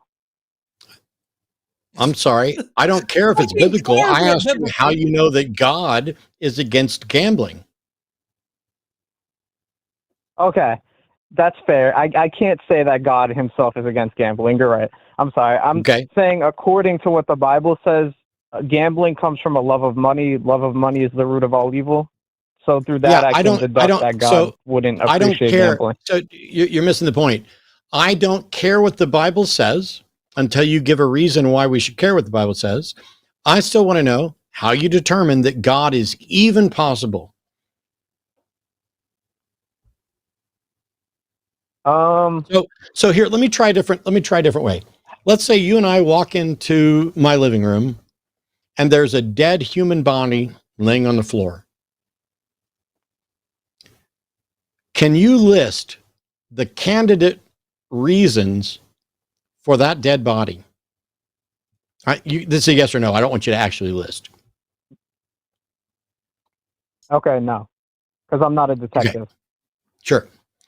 Is heart failure, not knowing anything else, without any examination, is heart failure a possible explanation for a dead body? Yes. Okay, cool. We know that to be true. I've had multiple heart attacks. I've had a triple bypass. If you find me dead in my house, despite what the person in chat suggested, my heart's actually doing great, and it's less likely that I died of heart failure than something else. Right now, there are other factors that are potentially worse. Is the butler did it a possible explanation for that body? Is the what? Sorry, I didn't hear what you said. Is the butler did it a possible explanation for that body? Oh, yeah, of course, yeah. What if there's no butler? Is it still a possible explanation? No. So the butler is possible if a butler exists, but it's not possible if a butler doesn't exist, right? Yeah, of course. So is God killed that person a possible explanation for that body? I rebuke you, Satan. God would never, ever strike someone down dead. I rebuke that. Okay. Oh, We're done. We're done having a conversation because you just got backed into a corner and did one of the silliest things ever. And now I can't take you seriously, Daniel. No, my bad. You're right. My fault. My fault. No, you don't get to keep going. You got busted. You're a troll. Just admit it. You're not a serious advocate for a God. I shouldn't. Okay, sorry. Go ahead. You're not a serious advocate here. You're just calling to get time on the air. Nothing you've said, do you actually believe? I do actually believe in God, but I'm not as prove it. I'm not as prove it. You know, prove prove to me that you actually believe in God. I can't over the phone. I don't think. How would you do it if we were in person?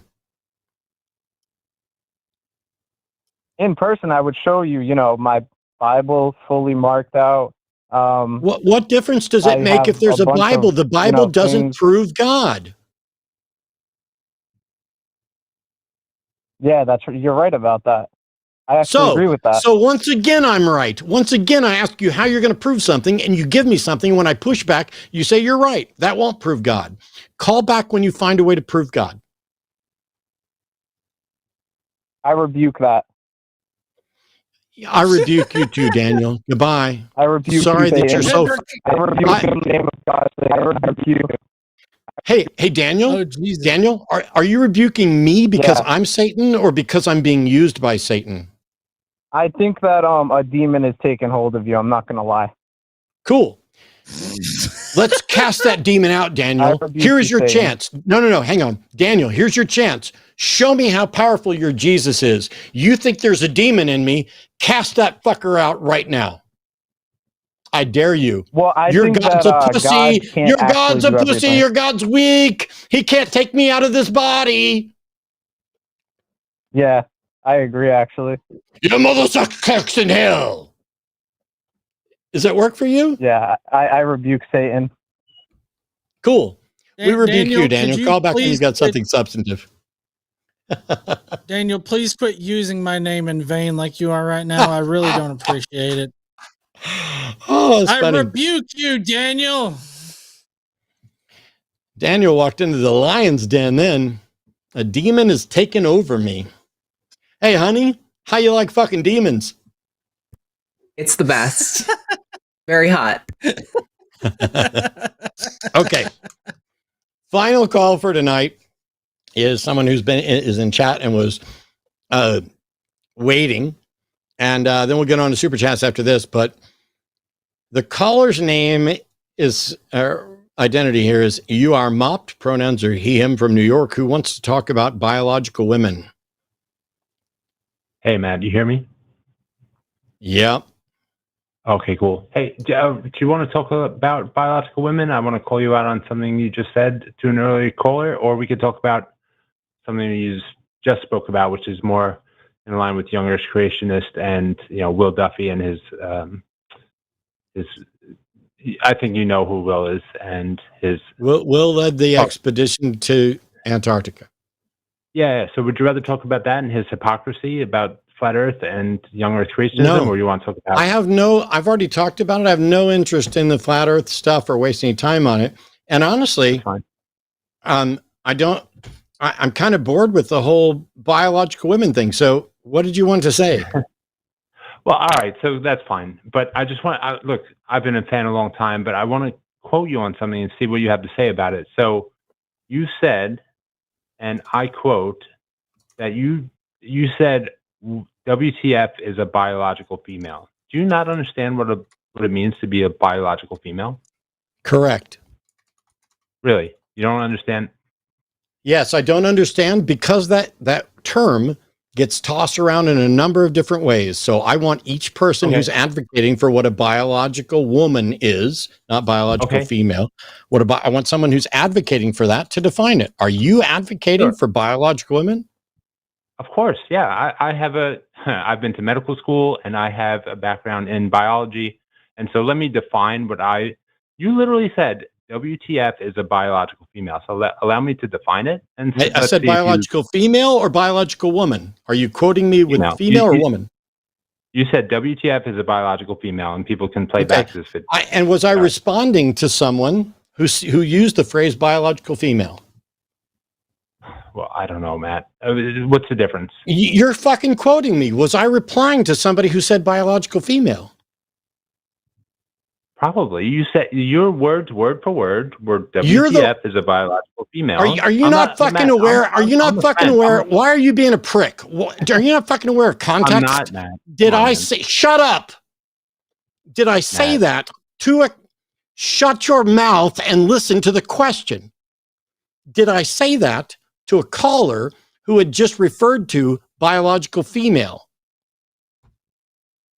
What is the difference, Matt? Do you not know what a biological female is? If not, allow me to define it. And Jesus Christ, I'm going to mute you because you're too stupid to continue being able to talk to me right now.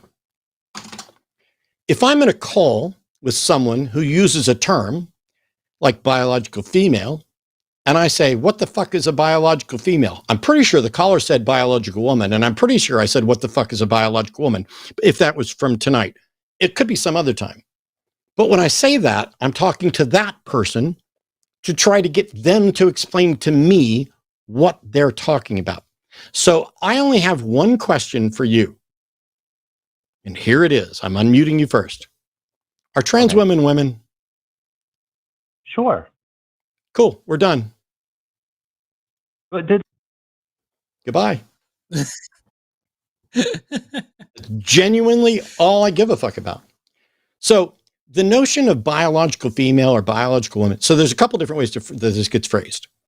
Biological woman, biological female, biologically woman, biologically female. Those all get used. Not only am I aware of the biology, but I just published a video correcting Jerry Coyne and others on both the biology and everything else. What's the definition of a woman? I'm fine with adult, female, human. Then we have to address what is female. Because when we're talking about gender, there is the biology, which is chromosomes, gametes, it's the stuff that comes from DNA, specifically, directly. And then there's the psychological component, which is your internal perception of yourself. And then there's the sociological component, which is society's roles around gender. So that's 3 prongs: biology, sociology, psychology. Okay? We're going to get a proper, relatively short lesson here. From a biological standpoint, what is biologically female is not binary and not always clear. There are things like complete androgen insensitivity syndrome. There is Klinefelter syndrome. There are a variety of different situations where someone isn't just XX or XY. In Klinefelter syndrome, the SRY gene is moved to the X chromosome. And so you have an XY karyotype, but the person is phenotypically female. And because of that, it's not clear what any individual means by a biologically female, which is why I don't give a shit what your mopped dumbass fucking name, what he thinks about biological women, biological female. Because I wasn't having that conversation with you, and you think that trans women are women, so we're already on the same page, and I'd rather end the call there and continue to not despise you for being ignorant, and just despise you a little bit for being annoying. What the biology is not clear or well-defined. Forrest can give a great explanation of all that. But when you go beyond the biology, so biology is prong number 1, and you go to sociology, those are the sociological constructs that we create around gender roles. And this combined gets to the psychology of how people perceive themselves with respect to those things. Gender, in that context, isn't merely sex. It's not merely chromosomes, gametes, or DNA. And trans folks aren't claiming to be cis.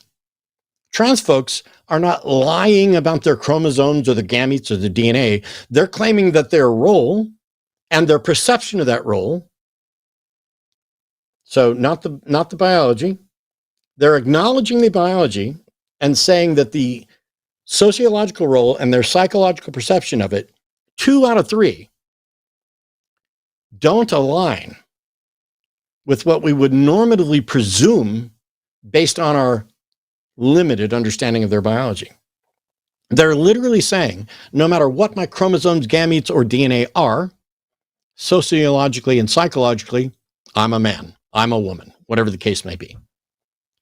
So for the people who fit into the genetic, stereotypical, assigned female at birth woman bucket, but sociologically and psychologically, they don't align with that, those people are trans men and non-binary folks. If somebody's view is that only the biological component is relevant, that's a problem. And those are the people that I ask, what the fuck's a biological woman? Because they don't know. And generally speaking, depending on how we're using it in different contexts, it may be ill-defined and undefined. And so I asked that in conversation about that. If your view is only that the biological is relevant, have you dated other people? And do you investigate their chromosomes, their gametes, and their DNA before you go out with them?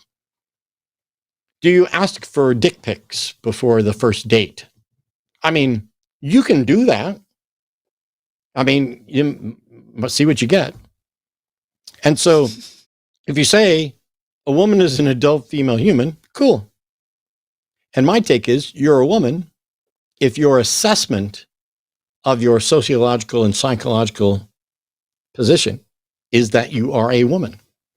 It is not in any way tied to, in a restrictive sense, the biological component.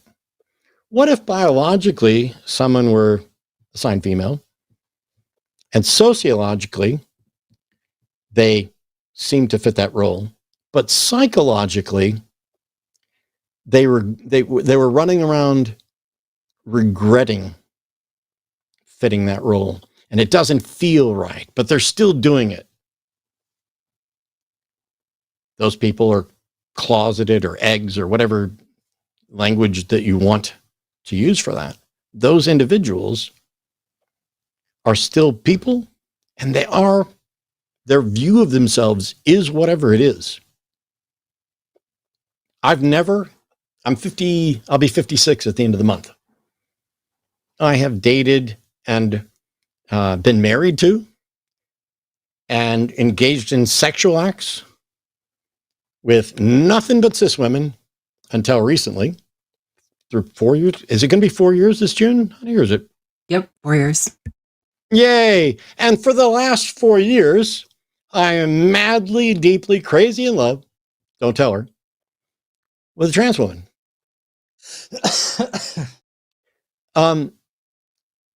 People are like, oh, you're gay, homie.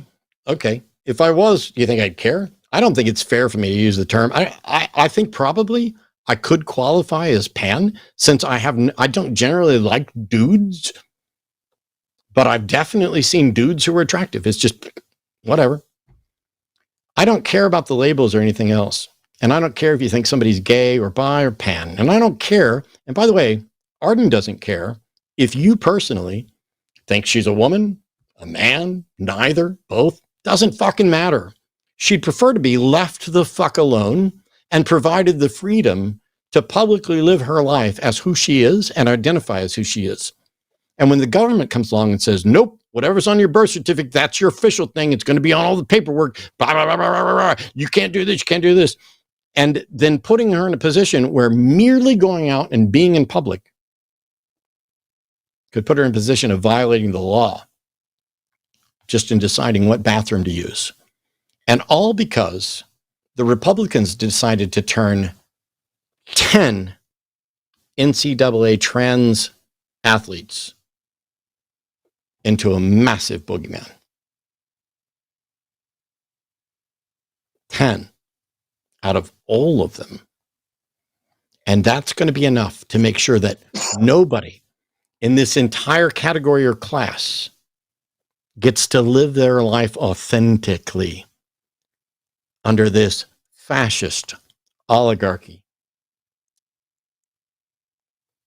That's how we started the show. It's probably how I'm going to end it. We got super chats to get to. Huge thank you to everybody. We're going to read all the super chats over $10. I need to refresh my screen. So, John, if you want to go ahead and read that one, I will get my screen up. All right.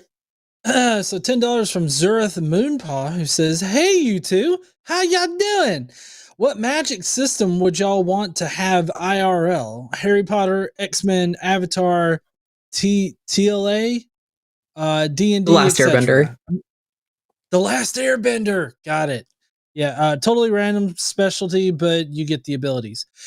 I don't know. For me, like, I've always been an X-Men kind of guy. Wolverine, of course, is my favorite on the X-Men, but my favorite Marvel like person is Spider-Man, actually. So, yeah. I'm going to duck. I'm looking something up to make sure I don't do this wrong. I'm waiting for the film or miniseries production of Roger Zelazny's Chronicles of Amber, or I have the Great Book of Amber, which is the one bound thing of all the Chronicles of Amber. I would like to see that presentation of magic, because it's been a gazillion years since I read it, because it's stuck in my head as a magic system that I might be okay with. I have difficulty with magic systems because they always break down at some point. They always lead to some form of absurdity. They lead to some plot hole and everything else. So I don't have a preferred one right now, but I want to see Chronicles of Amber before I See if it's better. It may be terrible.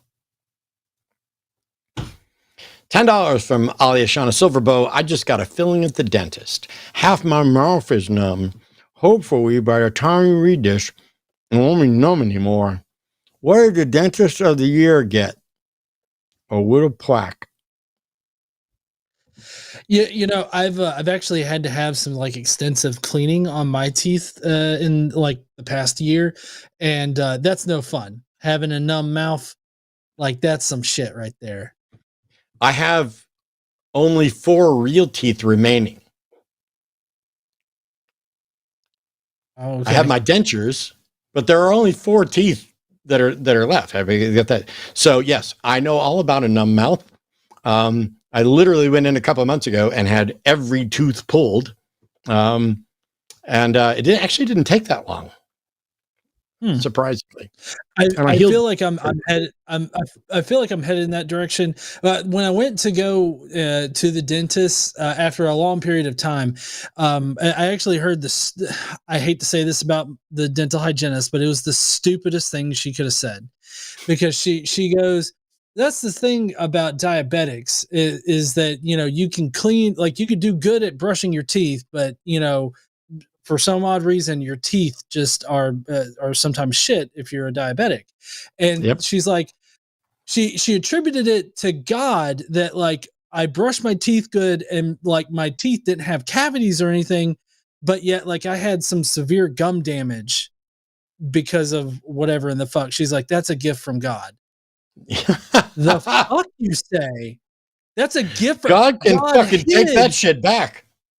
Yeah, God hid the gingivitis that was attacking my gums with good teeth. Thank God you, should have given you a gift receipt. One of the gift receipts, I send that shit back. Yeah, no, I'm diabetic, and I also have some bad genetics. My brother got good teeth, and then had braces and everything, and came out looking great. He's got a great looking mouth. Everything's perfect. My teeth weren't bad enough when I was a kid to get braces, and so they're generally okay. But because of the diabetes and other issues, in the past 4 years, I think I've cracked and broken 7 teeth. And it was just, I no longer want to deal with it. I no longer want to wait for when the next one's going to break. And just yank them all out. Give me a denture to do it. All right. Get better, Aliashana. Oh, next is $9.99 from Greg Markowski, who says, had the pleasure of seeing Austin native Marsha Ball in concert this weekend. Met her at the CD signing afterwards. Very gracious lady. Great concert. I'm glad you had fun. Sounds great. I remember Marsha Ball a little bit. I didn't know she was an Austin native, but cool.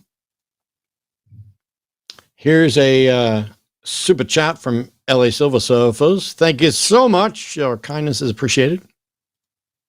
I get the easy ones. Yeah.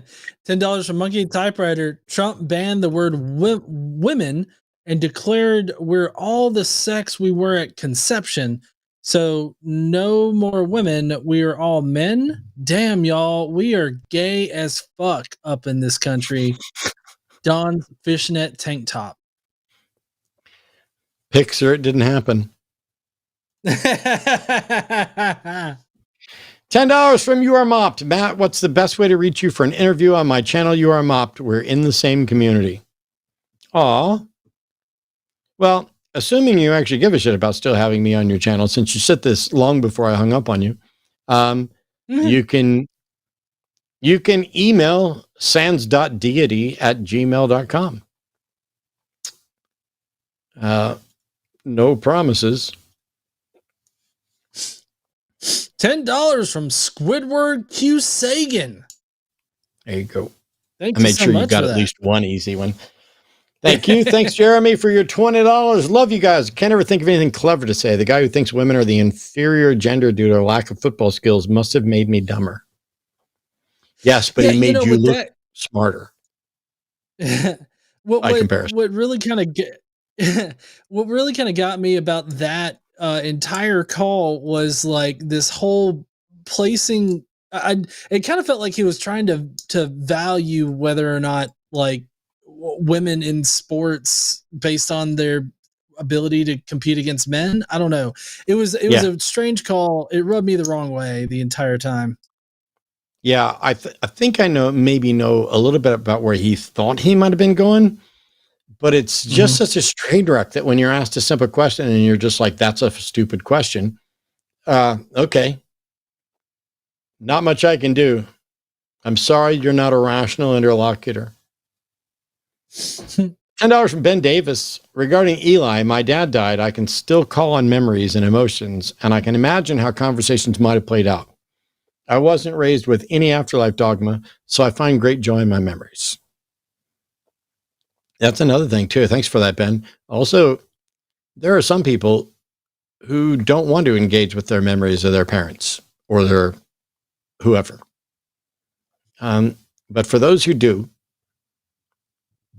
the memories that we have, it might be a good idea to find a way to jot some of them down. Because I can tell you that while I still have my memory, even at 56, my memory isn't what it used to be. And some of you will have noticed. Others will be like, gosh, Matt remembers all this stuff. And it's like, I know what I know. And I know how to ask the questions that we need to get to a better understanding of this. And it's one of the things that's frustrating in the calls is it's like everybody thinks I'm trying to ask them a trick question. And here's the reality. If you're afraid that I'm going to ask you a trick question or that somebody here on the line is going to ask you a trick question, you don't have a good reason for your belief. There's no trick question you could hit me with. And the dude from last week who tried with, have you stopped beating your wife? No, I haven't stopped beating my wife because I never started. Or you could say, no, I haven't stopped beating my wife because I'm not married. No, I haven't. You could say that. Or you could say, yes, I stopped beating my wife because she asked me to. Because we were in bed and she's like, spank me, honey. And then I stopped because she's like, that's enough. You can take those cute little gotchas that have nothing to do with anything and don't represent anything that's clever or in the ballpark of that and spin them. There are no trick questions. There are questions that are honest and expose flaws in a position. And there are questions that are dishonest and can be disregarded, like, have you stopped beating your wife? If you were on a bus full of men, would you get off? Wait. There we go. In what way is that get off? That's the joke. It's one of those, it's a trick question. If you say you wouldn't get off, ooh. I wouldn't get off because it's me and all my boys going out to do something cool. See, $10 from Sky High Fly Guy, who says, someone asked me to name 2 structures that hold water. I was like, well, damn. It's also really weird how we kept going to the, can you name one woman who could perform in the NFL? Did I say there was a woman who could perform in the NFL? Why would you ask me to name something that I never said I advocated? You're asking me to defend a position that I haven't presented. It's just really, it's just super weird, some of the weak ass thinking that goes into some of these calls. $10 from Tom 412. Man, Will here clearly doesn't know about men's and women's sports existing in the first place because of women kicking men's asses. Go fuck yourself, Jimmy.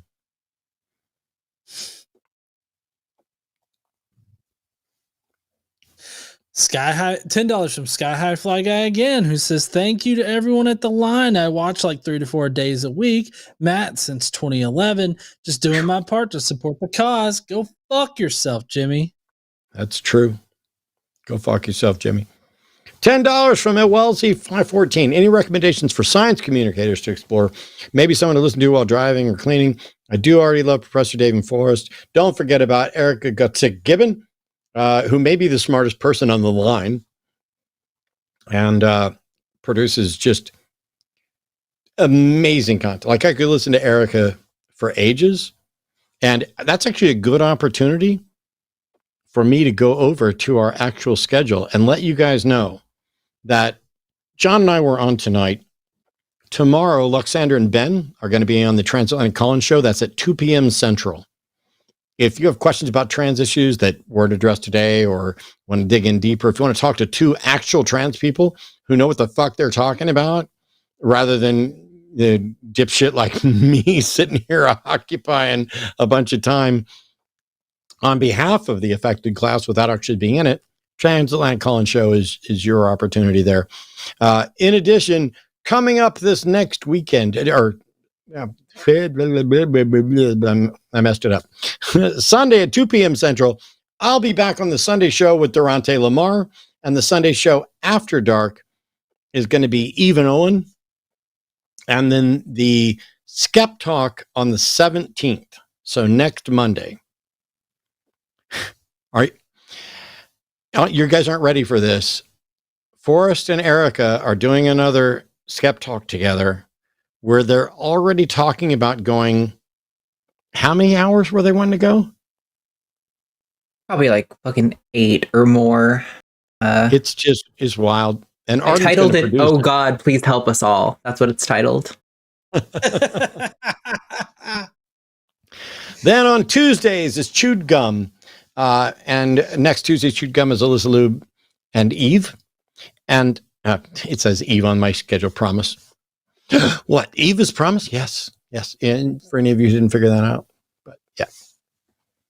Should be fun. Let me close that. Get back to here. Another good science communicator is he doesn't go by this name now on YouTube, but he used to go by Skydive Phil. He's got a lot of great the channel itself has a lot of great like discussions on like the cosmological argument, the fine-tuning argument, and stuff like that. It's a pretty good channel. And also on my favorite science and science adjacent communication channels, obviously there's the big ones like Veritasium. There's also Clint's Reptiles. If you're into the reptile scene, I can recommend Snake Discovery, even though it's not science, it's a friendly introduction to the reptiles. Clint's Reptiles, Clint's a zoologist. Clint's also a Mormon who does anti-creationist videos lately. He's a zoologist who exposes the flaws in creationist argument while also being a Mormon, something I've tried to talk to him about and others will too. So that you keep an eye out, because we love Clint, but goddamn does Clint confuse me. How can you? Nobody can dislike Clint, and certainly on the science, he's absolutely rock solid. I'd love to sit down and talk to him and say, what's up with the Mormon thing? Because out of all the religions in the world, one that was invented by a con artist in the United States is not only one of the newest, but one of the most obvious flawed. There's no such thing as Reformed Egyptian. I mean, that's a cornerstone of this, and it just isn't real. It's Mormonism and Scientology are two of the most obviously not true religions. And yeah, I get it. It may be one of those cases where it's personal and comforting and it brings them pleasure. And maybe they don't even really think that it's true or not literally true. It's, maybe it's community. Who knows? I want to find out. So there you go. There's a list of some of our recommended science communicators. And I recommended a Mormon and a theist. I won't tell you who, and some others.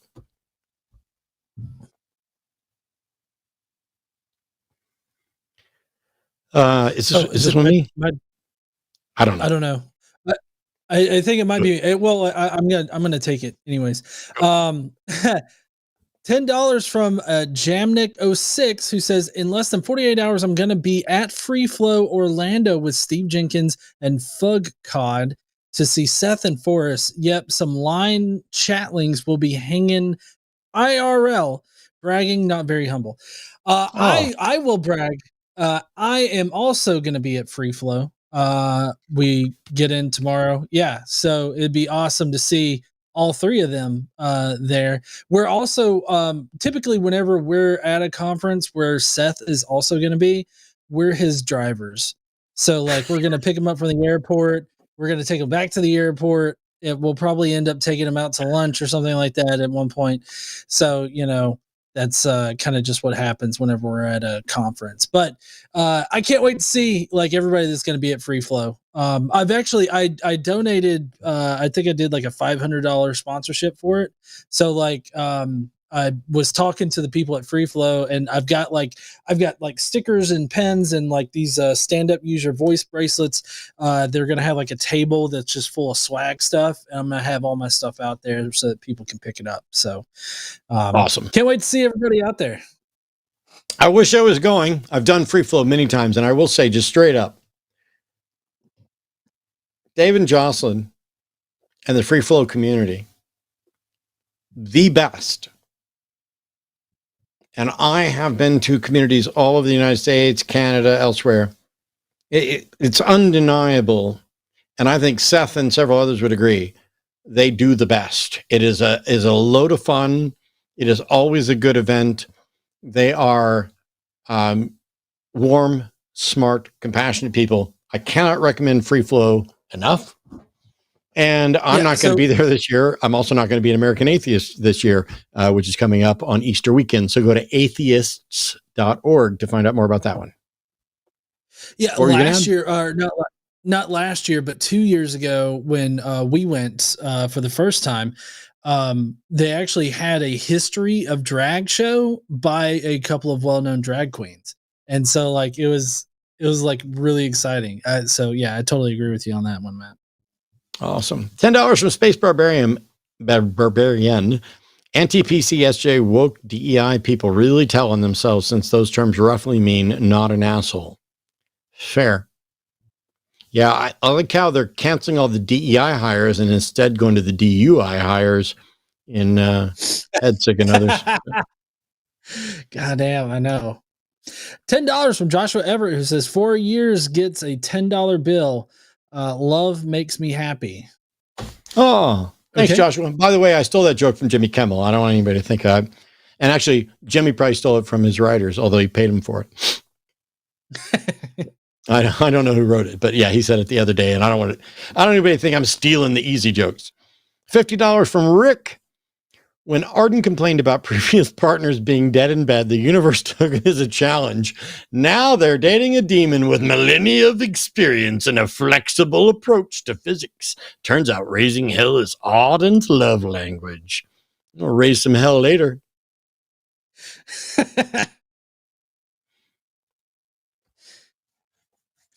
$10 from Monkey at Typewriter. Fuck gifts from God. Dude never gets the gift receipt, ignores the registry, and always breaks the monetary limit. So we're stuck with expensive shit we don't need and shame. Bless me with gift cards. True. Thanks, Monkey. $10 from Mr. Boricua. British. Bleeding Christ, bruv. Was a my wife today? Did all the nuns just decide to come out of the pisses just for the sake of going 6s and 7s? Mead going through the bleeding floor. Bloody hell. You did a pretty good job of typing it, but my accent mimicry is not good enough for me to do it at speed. With, like, if you'd have just typed it out normal and said, do this in a British accent, I would have still fucked up and done Scottish, Irish, or Australian rather than one of the dozen or so British accents. But at least I wouldn't have had struggle reading. But thank you, Mr. Barikwa. Thanks, bro. Bluv. Yeah, Bluv. $10 from Rye Netscape Wave. Hey, y'all. Sending that evil Satanist love. I appreciate the easy listening while I sew. I'm currently 80% complete on a Halloween patch jacket. Oh, that sounds cool. I like the fact that they're sending in super chats about easy listening when I was like, your mother sucks cocks in here. Yeah. I can't imagine that's all that peaceful to sit there and listen to me. By the way, for those who aren't familiar, that line comes from The Exorcist. Oh, and that's me knocking shit over in my office. This is a copy of Mike Oldfield's Tubular Bells, which is part of it is the theme song from The Exorcist. This one is autographed by Linda Blair, who included a photograph on the back. So that's Linda Blair from The Exorcist, who autographed this copy of Mike Oldfield's Tubular Bells.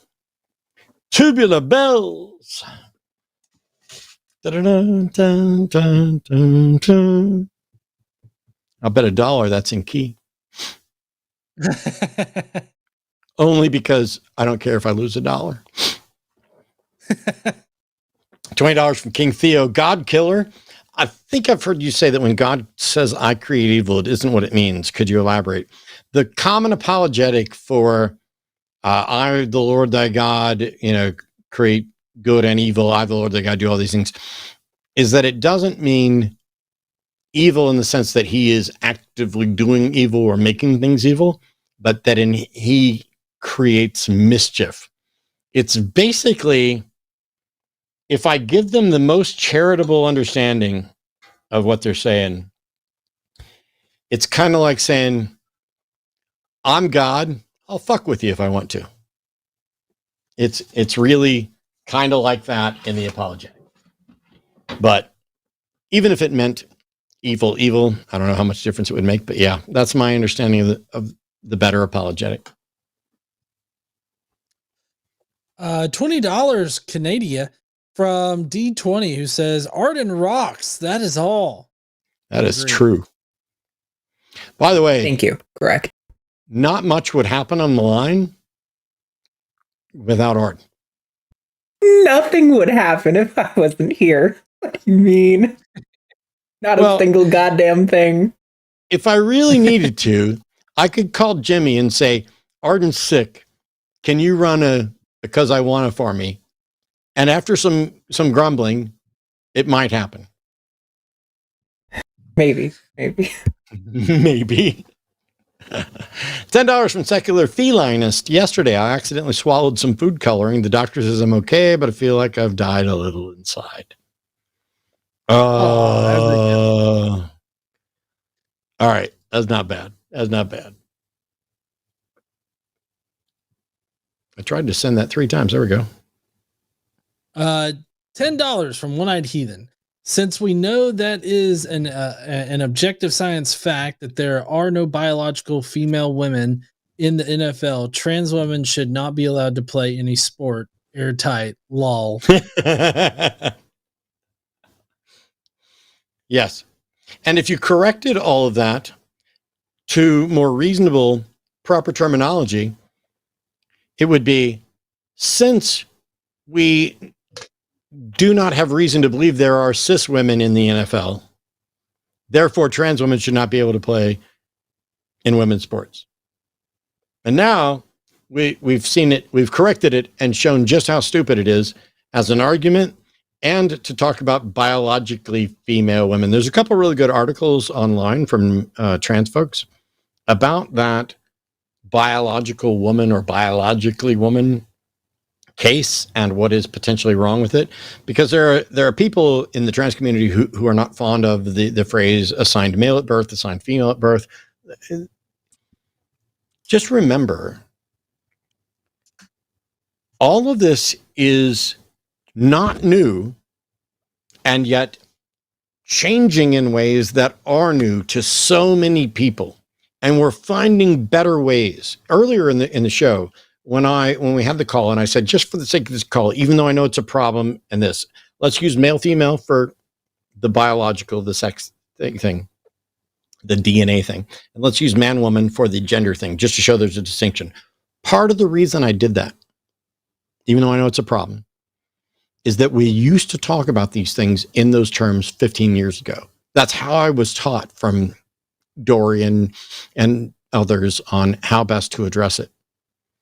But I wanted to see if the caller would even be willing to make a distinction between the biological sex and gender with any labels at all. And as soon as they do, their argument's over. Because now they're recognizing, yes, we can, for the sake of argument, make a distinction. And then you can extend that distinction, no matter what the labels are. Those labels point to real things. And to remind people that trans people aren't claiming to be cis. Somebody in the comments actually pointed out that the NFL did this joint thing with some Canadian football league last year, and a cis woman was on the Canadian team, and she actually scored a point with one of her kicks because she's like a fantastic kicker. So technically, a woman has played in a like NFL adjacent game at some point. A cis woman. It's so cute and girly that you talked about football and said that a cis woman scored a point. Listen, that's what the article said. Don't come for me. Listen, football's dumb. I can't believe anyone actually likes the fucking sport. It doesn't make any goddamn sense, but whatever. Hey, some people like concussions. $10 for Sky High Fly Guy. One more just cause. Thank you so much, Sky High Fly Guy. $10 from Gah, who says it's so reassuring to hear cis people argue passionately in defense of us. Considering all the bullshit happening as of late. Thank you for everything you do. Don't let the bastards wear you down. Facts. Yep. $10 from YouTuber Grudge. Support any representative that shows any kind of backbone against the current administration. Dump anyone who's willing to cozy up to Nazis. The only caveat is that while I will definitely reward people who show a backbone against the current administration whenever necessary, it may be the case, and this is just me making sure we're not advocating for something too broad. There may be the case where somebody showing a backbone is doing it in a problematic way that shouldn't be rewarded. That said, yep, YouTuber Grudge is right. Damn it. 10 from Alishana Silverbow, who says, did you see the new documentary about wisdom teeth on Netflix? It's called Inconvenient Tooth. YouTube doesn't like Netflix. YGH. I'm not sure what YGH means. Yeah, YGH is your gay homie. That was... you're gay, homie. Okay. Yeah, that was somebody's attack against me, and I'm like, whatever. Let's put it on a coffee cup and make money off of that. $10 Ray Gatto. So disappointed to hear that William Shatner's clothing line flopped. I guess Shatner Jeans was not a good name from a marketing point of view. She Shatner Jeans. It was good. All right. Huge thank you to everybody for tuning in today, to Arden for producing and helping us out there, and to all of our call screener moderators and everybody else. And a huge thank you to John for coming in to sit with me tonight and putting up with my shit for a 30-minute introduction that didn't give him a chance to speak. We look forward to seeing you all again. Don't forget about all the other shows on the line. Thank you so much for your super chats. Free Flow is coming up in just a couple of days, and the American Atheist Convention is coming up on Easter weekend. I may have someone from AA come in before that. We'll see. But in the meantime, if there's not a convention in your area, and you're not in a position where you can go to one, it's okay. You can still find people in your area to interact with, hopefully, if you need it. And if you can't, reach out to Recovering from Religion, reach out to the line, reach out to the Discord communities, reach out to anybody that you have to reach out to say, I need a minute. I need to help. I need somebody to bounce an idea off of. I need to know that I'm not alone. I need to know that I'm not crazy. I need to know that the world's not going to end, that it's not going to be civil war, that it's not going to be World War III. And unfortunately, we're going to have to say, we can't guarantee any of those things. But what we can guarantee is that we are on the same side working towards the same issues, and that you're not going to find myself, and probably not John, posting on social media, what's up with the woke left cancel culture mob? Why are they all focused on trans issues? And then pulling our masks off, because I'm trying. I can't. There's just no mask. What you see is what you get. And on that note, I hope you see us coming up on the other shows. You can see me on Sunday show and again next week here on The Hang Up.